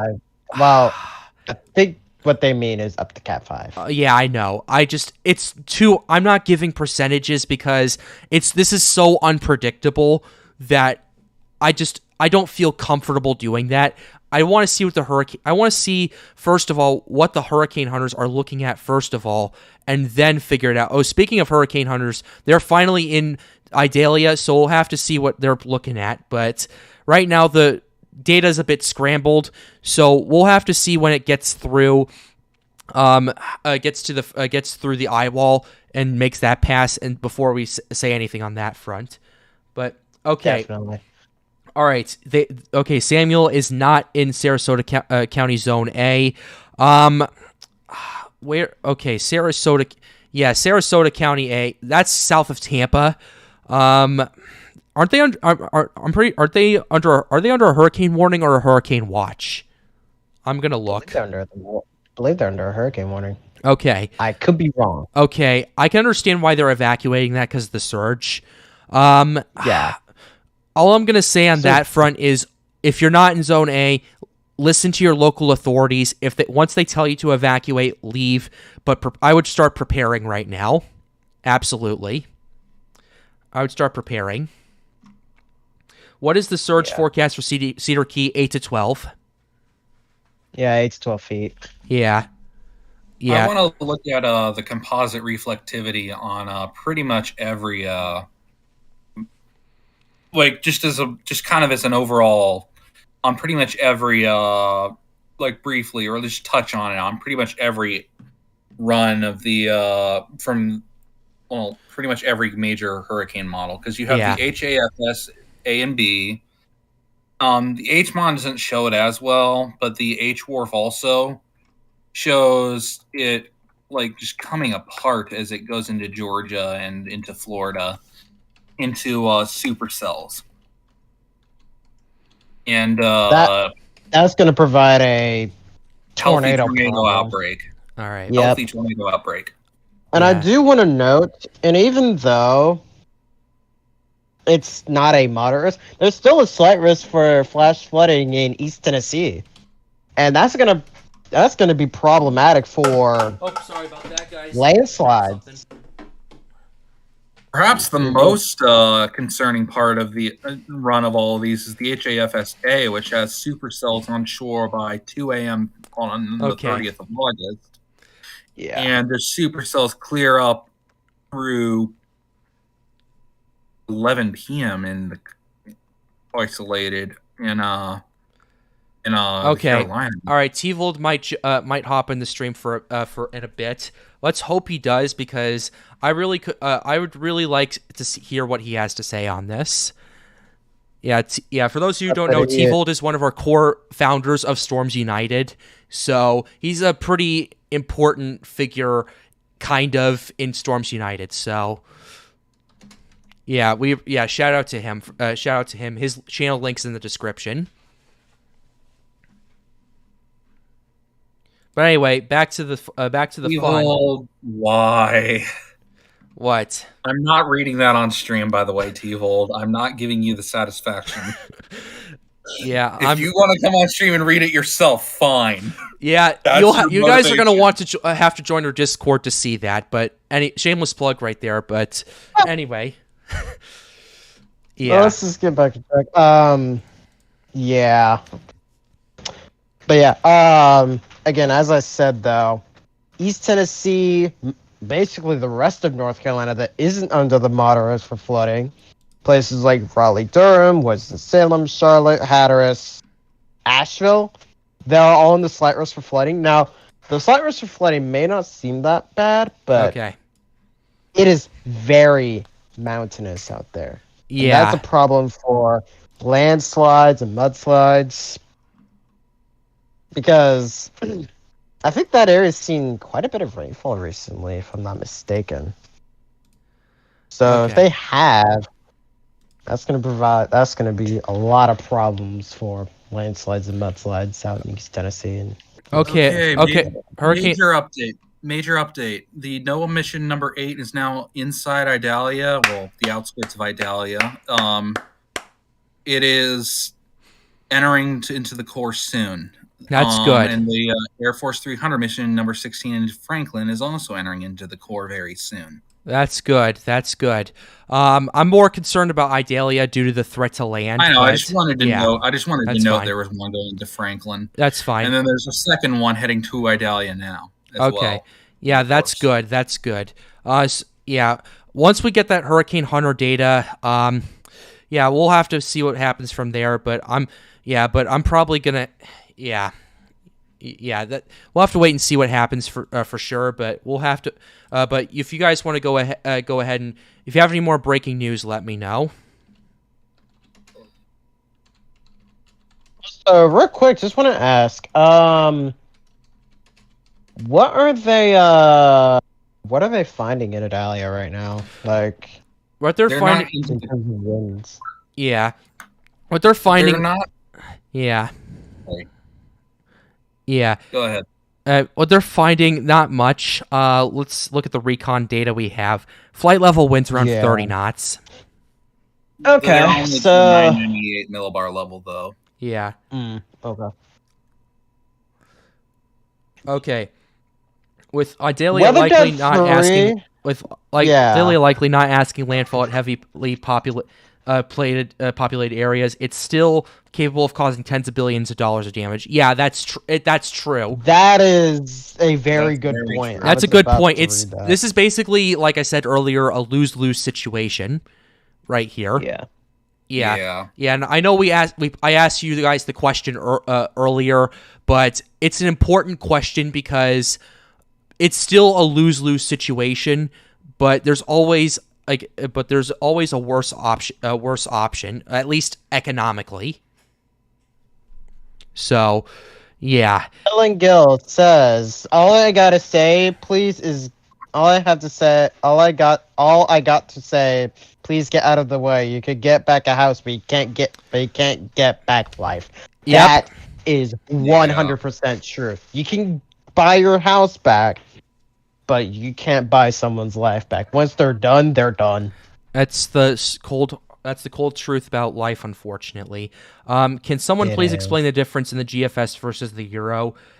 Just like every model, I'm in Central Georgia, and the GFS scares me.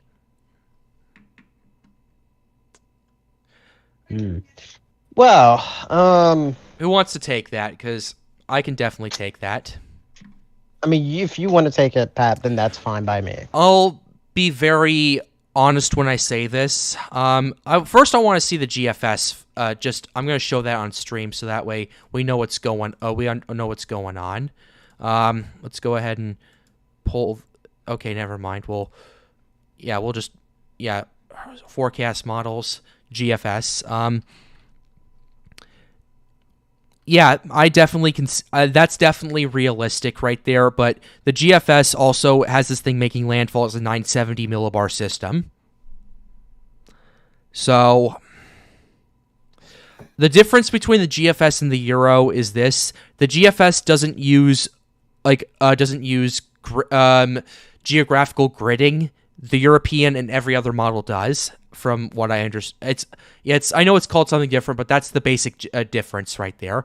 So that's why you're getting all these scenarios of Category 5 hurricanes hitting the Yucatan like we saw with Ian last year. Yeah. Yeah.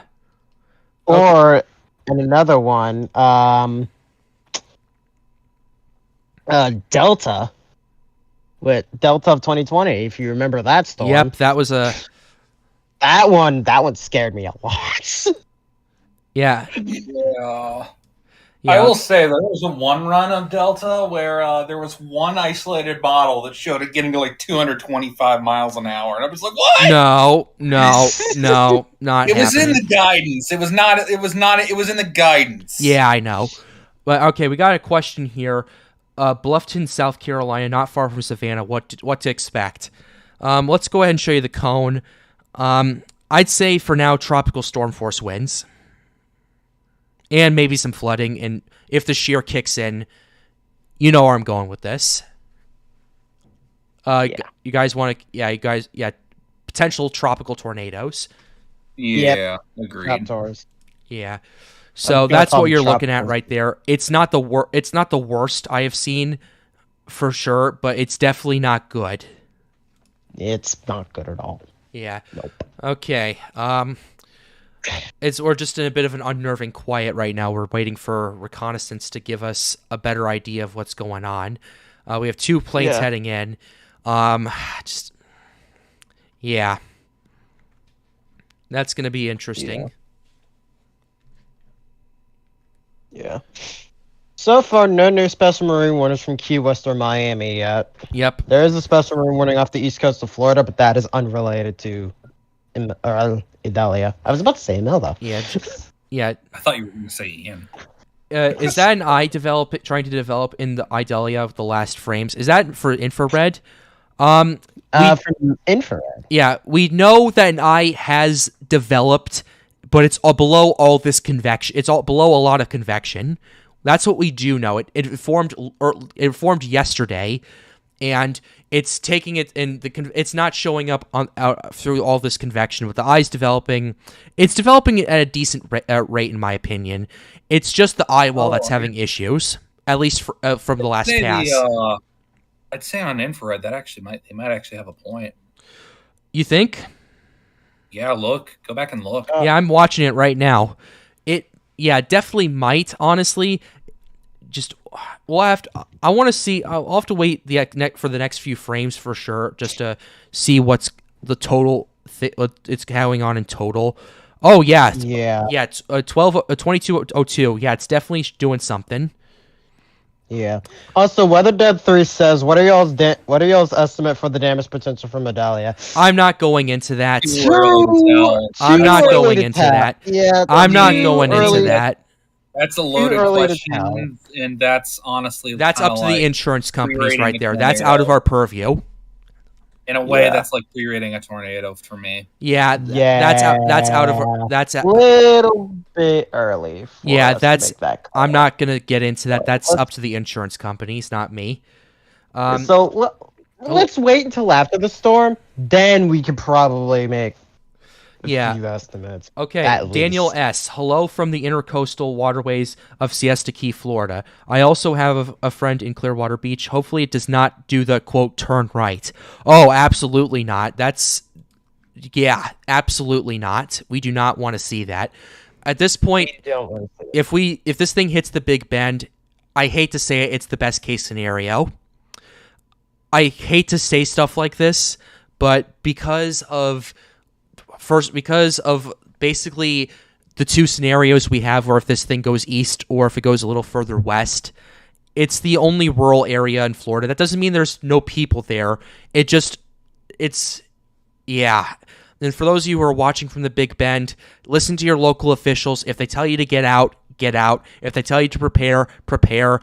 That's not my purview. That's the purview of Ron DeSantis, your governor in Florida, and your local officials. If they tell you to get out, get out. They know what they're doing more than I do when it comes to that. Okay. Yeah. So Godzilla says, "What is the damage potential of Idalia, not cost?" That Like, I can not- get That we a can little answer. bit into. That I think Yeah, I can that- get into an answer. I can say bad to catastrophic. Yeah. Well, potentially catastrophic, yes. If Potentially this thing, catastrophic. if this thing gets up I'm- there. I'm gonna say very extensive to catastrophic damage. That's where we'll leave it at that point. Just it's It's going to be bad. at this point. Okay, we're hopefully going to get some new data coming in very shortly. It's about to punch the aircraft's about to punch the core of this. So, yeah. I do see that they are taking off. One of the recon missiles is taking off from New Orleans or near New Orleans. Okay, so new question here, right here. Does it mean fatalities are lower if it does make landfall there? Are you referring to the Big Bend? If so, if so, It all depends on if they evacuate. exactly. Yeah, if it keeps jogging east like it is now, do you think they'd move the cone further down the coast?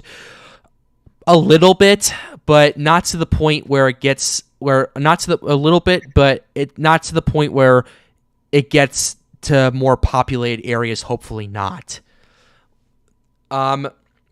It's a tough question at this point because this has been jogging east the whole time. It's at this point, it's certainly possible that it pushes further east, but the last couple of cones have actually pushed it a little bit to the west. So all I can say is let's just hope this makes it to the Big Bend before the front hits. As horrible as that sounds, it's this hitting Tampa as a major hurricane. I can't imagine that. We're getting an extrapolated sea level pressure, by the way, of 986.3 on this storm. On Idalia. 983? Wait, 983? 986.3. Yeah. Oh, 986.3. Okay. Well, and that's not even quite to the core yet. Yeah. Oh. Wait, what? That's not even at the core. Oh. What's the pressure? Jeez. 986.3 outside of the core. That's an issue. This is more than likely going to be a hurricane by the time it gets SFMRs are already at over 50 knots. 50 knots? Yep. Yeah, but 60 miles an hour. With 35 knot flight level. I'm going to say that's probably some shoaling. Most likely, but it's about to punch the core, so... Yeah. Only time will tell. Okay. Yeah, I'm gonna say that because they went around Cuba, I think the SFMR had some shoaling. Yeah. All right, why is Idalia's pressure so low? That's a bit complicated right there, because that's been baffling me, honestly, since this thing became a tropical storm. Yeah. I will tell you this, the way it's going right now, it's pushed out a lot more. It's gotten a lot bigger since yesterday. So it's definitely helping kind of the pressure gradient force is definitely starting to expand out a bit. Okay. Now, really quick, I want to interrupt. Go ahead. And just go into something. JA Gaming. Someone told me that they're in the Big Bend and they are only leaving if it gets to Cat 5. How dumb is that idea? That's awful. So the reason they should say get out. They also say the reason they say that is because Irma didn't do much to them. The reason. Oh my God! I'm gonna why that is and pardon my French. Oh my God! Fucking stupid idea. That's a bad idea. That is a fucking stupid idea.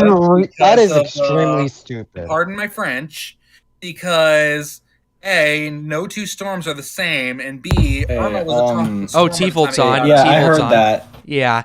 I heard that. I wanted T-Volt, to what do you want? I wanted to say that's stupid. That's because Irma only had tropical storm impacts there. So it's pretty stupid. Yeah.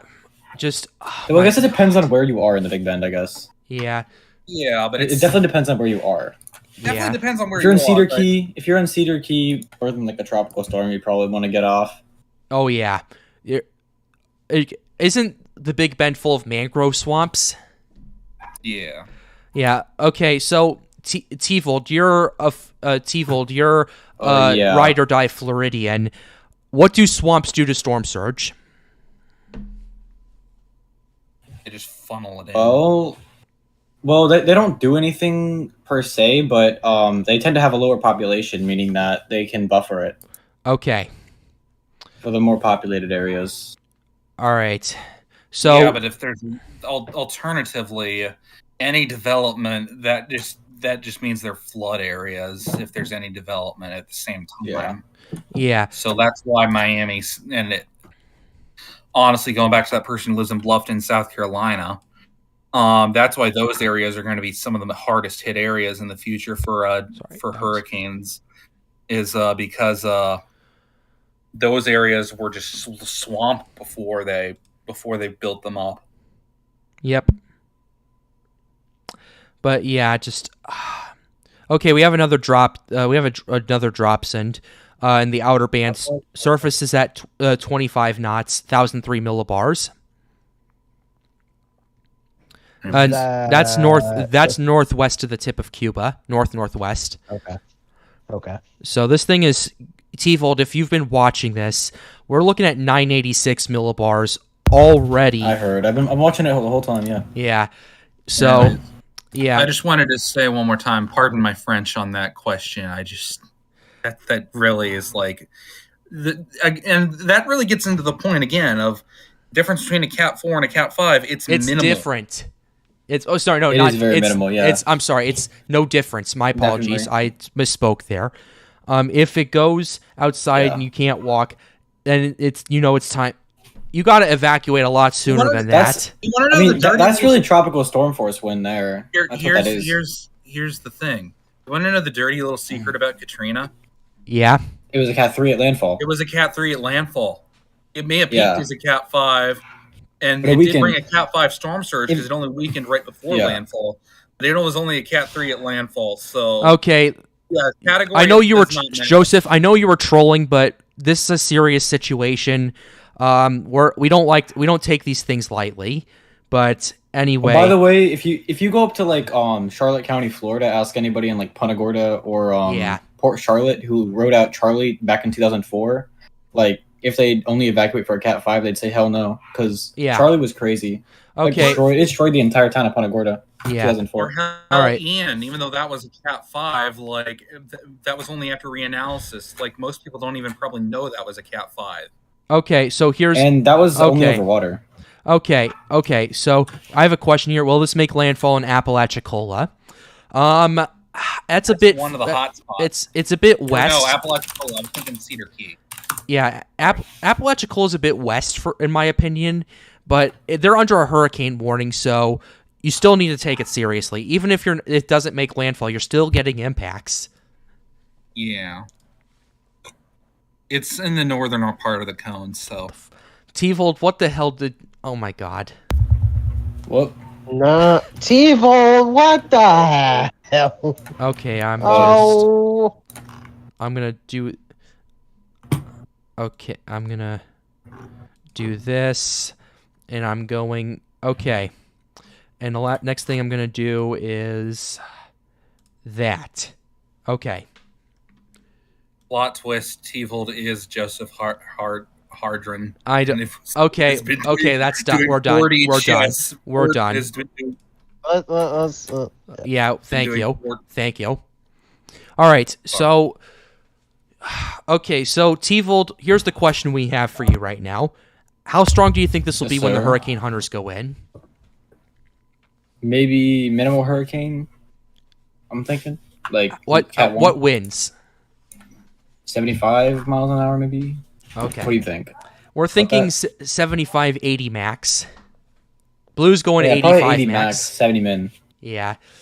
Blue's going 85. 70 min, 80 max, so probably about 75. Yeah, you're splitting the difference. That would be my guess. Okay. Yeah, I also saw someone up in chat. Someone saying that this thing may actually hit 90, but 90. That's a bit of a unless it's a little high. I mean, based on the fact that hold on. I mean, based on the fact that the pressure is already sunk to 986 and we're not even in the core yet, it's something to entertain. But at the same time, I can't make any conclusive statements till we get some real data. I just want to say, I think you're misreading that person that said 90. I think that KH person was actually saying 80. Gulf of Mexico has waters of 85 degrees, mostly over 90. Yeah, but like I saw someone up earlier in the chat saying, all right. I think this one may get 90. May hit 90. Well, I have some news. What's the news? Okay, so it looks like for my area, we're going to start feeling gusts of 20 miles an hour around 8 a.m. this morning. And it should be breezy overnight as well. Okay. All right. It should start to get breezy overnight. All right. If you want to share where you're at, that's your choice. But I'm not gonna do that unless you want to. Yeah. Southwest Florida. We shouldn't get hit directly, but some wind, some rain. All right. Okay. All right. But yeah, infrared? What do you think, Teevil? Is this thing developing? It's starting to show an eye on the thing. It has for like a day. It's been trying to get that together. Hasn't been perfect. Like but on infrared over those cloud tops. Infrared. Yeah. I gotta open that up actually. Yeah, you do that. Right. Let's do it. Give me a minute. Okay. Well, it's been showing that a little bit on radar. Yeah, that's what I'm looking at. Okay. Yeah, definitely. It's not showing that really on visible satellite, but yeah, I'm just waiting for the recon to go in before anything else happens. So, okay, recon's going in. They're punching this thing. We're down to we got down to 982. 982. Yeah. No, 980. Yeah, 98. 980. 980.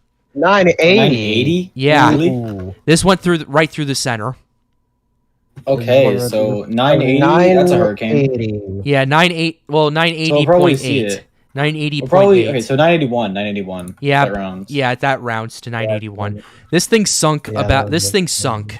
The pressure's still sinking. Several millibars. Yeah. Oh yeah. So this will be a hurricane at 8 p.m. or 7 p.m. I think they're going to go for I think they're going to go for a special advisory if they find hurricane force winds. Oh, they might. They did that when it became a TS. So. Oh, that's true. I do remember that. So, yeah. Okay. All right. But yeah. So that's the first thing we're looking at. Second question I have for you, T-Volt. Okay. I blanked out for a second, but the second question for you is, you are probably our best quote unquote hurricane analyst other than Blue. Think so? Well, you've went through Irma, and you've been obsessed with it ever since. So, okay. I think Sakura is every bit as good as me, and T-Volt's probably better than me. Yeah. I don't know. I'm good with cyclone. I'm good with cyclone history, but you're good with history. You're good with history, Sakura. Shout out to you for that. Actually, I have a favorite storm. What is your favorite storm? Tropical Storm 1/1914. Okay, we're gonna refrain from making too many jokes in this, but what? Yeah. What? It was pretty cool. The only storm that season. Yeah. The only official. Yeah. We're not getting into that this stream. We're focusing on Idalia. Idalia. Yeah. Crazy. Well, actually, on a side note, have you guys seen Franklin recently? Okay, weather dudes. Yeah, we saw that. It's looking beautiful on there. Is Idalia intensifying at a faster rate than forecasted? We don't. I mean, I don't think so. It's deepening. But I think it's right on track now. Yeah, I don't know. Honestly, it's deepening for sure. But is it intensifying faster? Just probably not, honestly. We'll have to wait and see. That's all I'm gonna say because I don't. Yeah, we're gonna have to wait. Okay, so we'll have to see. Yeah, this thing has an eye. This thing definitely has an eye. Check out the visible satellite for it. Yeah, I did. Looking pretty good. Yeah, it looks impressive for sure. T-Volt, if you can pull up the Hurricane Hunter Recon, this thing definitely has an eye in it. It's just looking at under your a lot right of now. I can see that. You can see that. Yeah. Okay. Yes, sir. All right. Yeah. Look so at that. JA Gaming is. Yeah, so JA Gaming is asking why are there 5 recon missions into Idalia right now? I don't think there are 5 recon missions. There's 2. I know that there's 2 headed into Idalia and another headed to Franklin. Yeah, just the Hurricane Hunters have 13. I think there's 11 or 13 aircraft. No, it's 13. 10 of which belong to the Air Force. So they have enough time. They have enough capital to do that. So I have a good picture. What's the photo? I'm posting it. All right. Posting it right now. Sending. All right, here it is. It's in Tropical WX on the server. Tropical WX. Yeah, Alright, it cool. looks pretty impressive from the pictures Tevold's It does showing. look impressive. I'm showing this You on can the see stream it actually. right now. It spans a couple hundred miles. The clouds. Oh, absolutely, it But does. I think the core is actually quite small. Like the actual core of it forming, it's pretty Alright. small. Yeah. Okay, for those of you who are in there, if you have any questions, feel free to ask us. We're going to be on until we get some more recon data, and then we'll see what we want to do from there. Yeah, it's like partly cloudy and breezy here from the storm already. Yeah, It's still pretty far away. Yeah, it's still pretty. There's a it's huge band that's coming and impacting the Keys already.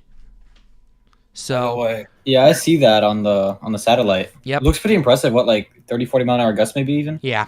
You think? Or Oh yeah. Also, Blue, what Oh, were you yeah, gonna say? I'm I sorry. just wanted to say, T-Vold, what's up? in response to your saying what your favorite tropical cyclone of all time was, my favorite Yeah. tropical cyclone of all time is the March hurricane of 1908. Oh, that was the Cat 2 in the Cat 2, 85 knot. Yeah, I know that one. In March. I know a little. I know a little bit of cyclone history. I know a little bit. Just a little Yeah, that was.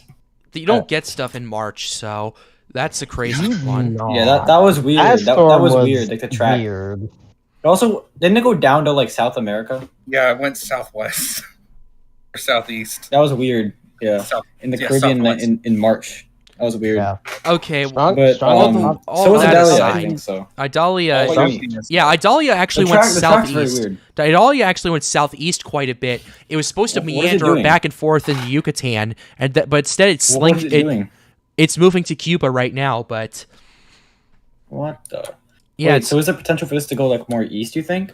potentially. But the cone has been actually shifting it further to the west the last couple of runs, which is weird. So maybe they're onto something. I don't know. Here's It might be. yeah. Actually, hold on. Let me post this real quick. This this service plot. You can actually see you can see like the circulation. Yeah. So Weather Dad is asking, are y'all convinced that this season will be an above average season? Yes. No. Yes.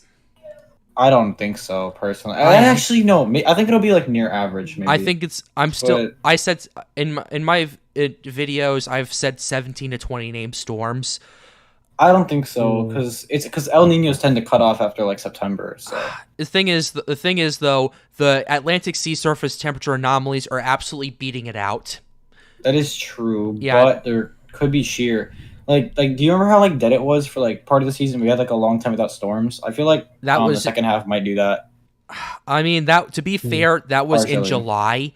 So Well, yeah, but October and November tend to be very dead months for El Niños, even the second half of September. So I'm thinking that's I think not we're gonna- necessarily this is gonna true. happen. Joaquin formed in the What? end of October.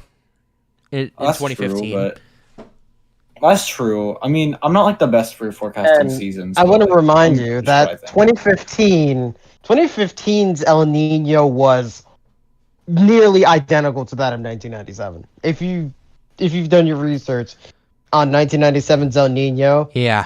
that I thing have not. was crazy. Yeah, no kidding. 2015, I know, was like a super El Nino. It was like really strong. Oh yeah, that was the same Right. year of the Dallas outbreak, and then the blizzard in DC. But going to specific numbers, I remember 13 to 17 named storms, so near average to above average to account for what the El Nino may bring. Okay. Yeah, I think Yeah. we'll get a couple I more. kind of went. All right, I we have kind a- of went with the Okay, same we have a new thing. scan of the wind shear for you guys. Wind shear through Alright. most of the Gulf, unless this stays stubborn over here, is pretty much around 15 knots. Looks like it's more towards Florida. Still, Yeah. like more towards Florida. Yeah, the So, shear is yeah. more towards Florida. We'll have to 1.5. see what that does to it. But in the meantime, it's Shear's looking amazing over it yeah. right now. Yeah, for now, absolutely it is. Okay, so we're gonna wait for that pass of recon to see what that one last pass of recon to see what's going on with it. Wait, Pat, you're looking at IR right now, right? Infrared. Yes. And you can see. Wait, go back to infrared. Look at the very center of it. You can see. I know we mentioned this earlier, but you can really see that eye feature. Yeah, we were talking about that. Yeah. So It kind of phases in and out, but I feel like it's a feature. We'll have to wait and see. Justin Wilson says that is the structure of a Cat 2 hurricane. I definitely not quite yet. Yeah, I see where he's going with this. It's getting there though. But it's getting close. It is getting there. Yeah. Yeah, it's not too far off. I'd say it's just marginally starting to reach that hurricane status. Yeah. In terms of like structure wise, I think it's about par for what it is. Oh, absolutely. Yeah. The pressure's a bit low though for this wind speed. Yeah, 981 extrapolated pressure for a 70-mile-per-hour tropical storm. T-Volt, we both know that's unsustainable. Well, no, it is a pretty large storm if you think about it. I mean, it's definitely gotten a lot larger. It's definitely gotten a lot larger, but it's like either the storm's going to have to push out considerably more, or it's going to have to intensify. Those winds or it's going to have to intensify. Yeah. Yeah, it's the same thing. Or a combination of the two, which has been really going on. Well, yeah, that would be the worst case scenario for a lot of Florida. I feel like. Yeah. Okay. Some more data. Some more recon data is coming in. I don't think we're going to see much more until this crosses in there. So, okay. We got to get something through the east side. Yep. That's where the strongest winds are in the northeast. Yeah, the northeast quadrant. Right? Yeah, this went straight north to south. Yeah, northeast quadrant is typically the place where you'll see the worst damage. Typically. Yeah. As well, the largest wind field. Some don't, but most. Some don't. Like that. But most northern Ian hemisphere cyclones do.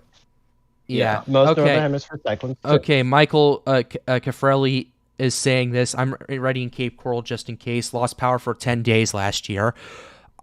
Actually, 10 days is a lot better than a lot of other people. Oh, yeah, absolutely. But at the same time, like Cape Coral, you guys could definitely see some impacts, but I don't think that it's going to be exactly where the worst. It's not going to be nearly as bad. No. Yeah. But I do know that a lot of people there still have tarps, because even here we still have a lot of tarps from Ian. So. Oh yeah, and still from Irma, don't you? Or are those tarps gone? From no. Then? Oh, they're way gone. Okay. And then Cape Coral didn't have it that bad in Irma, so yeah. All right. It's all from Ian now. Okay, so there's also a recon mission into Franklin. This low-level reconnaissance. Okay. All right. So we've been on for over 2 hours now. How does the path look on the latest? It looks like it's moving at 2 to 3 miles an hour instead of 8 to 10. The reason first of all, this is the radar. This is the infrared for the last 2.5 hours. So, what do you guys think? Is this moving at 8 or is it slowing down again? I don't know. I'm across my room. Okay. There's a shot that this thing could be slowing, but I don't really think it's slowing down. All right, so if you guys have any more questions, feel free to put them into the chat. We're going to be wrapping up pretty soon. Okay. Yeah. If you guys have any last-minute questions for us to answer, just let us know. We'd be happy to answer them. Or also, join our Discord server if you want to. We already got a few new members in, so shout out to you guys who came in. So like and subscribe. Yep, of course. Be sure to like the stream, subscribe to the channel. It helps us out a lot. We're going to be streaming we're going to be streaming again tomorrow afternoon, so that way we can give you some. When this is coming in, so we can give you good coverage on this. So Tropical Team will be fully mobilized tomorrow on Storms United, and we'll give you real-time data as it comes to us. Mm-hmm. Yep.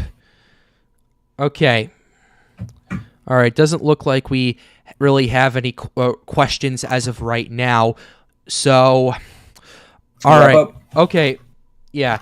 Will y'all have live coverage if Idalia makes when Idalia makes landfall? We're not sure. We're not sure because it's a weekday, and a lot of us have to head to bed. A lot of us have to head to bed early. That's all I'll say. Mm-hmm. But we will be doing it in the afternoon. I'll probably be able to hop on at times if you leave. Yeah. Someone in you leave if you leave it in to so that I can join and okay. Like a radar stream, but that's assuming I don't fall asleep. That's true. All right. Okay, we're gonna go ahead and end the stream out here, guys. Blue, Sakura, T-Volt, thanks for joining in. We really appreciate you guys here. Yeah, no problem. Hey, all right, so, but oh, sorry. So thank you. Yep. All right. But with Thank that you, being sir. said, we're going to go ahead and close the stream out right here. I'm glad you guys enjoyed it. We had 100 concurrent viewers at one point. So thank you guys for turning out, and thank you for taking this very, very seriously. We really appreciate that. If you want to come hang out with us at Storms United, join our Discord server. It is in the pinned chat right over there. If not, that's okay. We'll take your questions on stream tomorrow. But with that being said, we're wrapping it up tonight. Have a wonderful night, guys.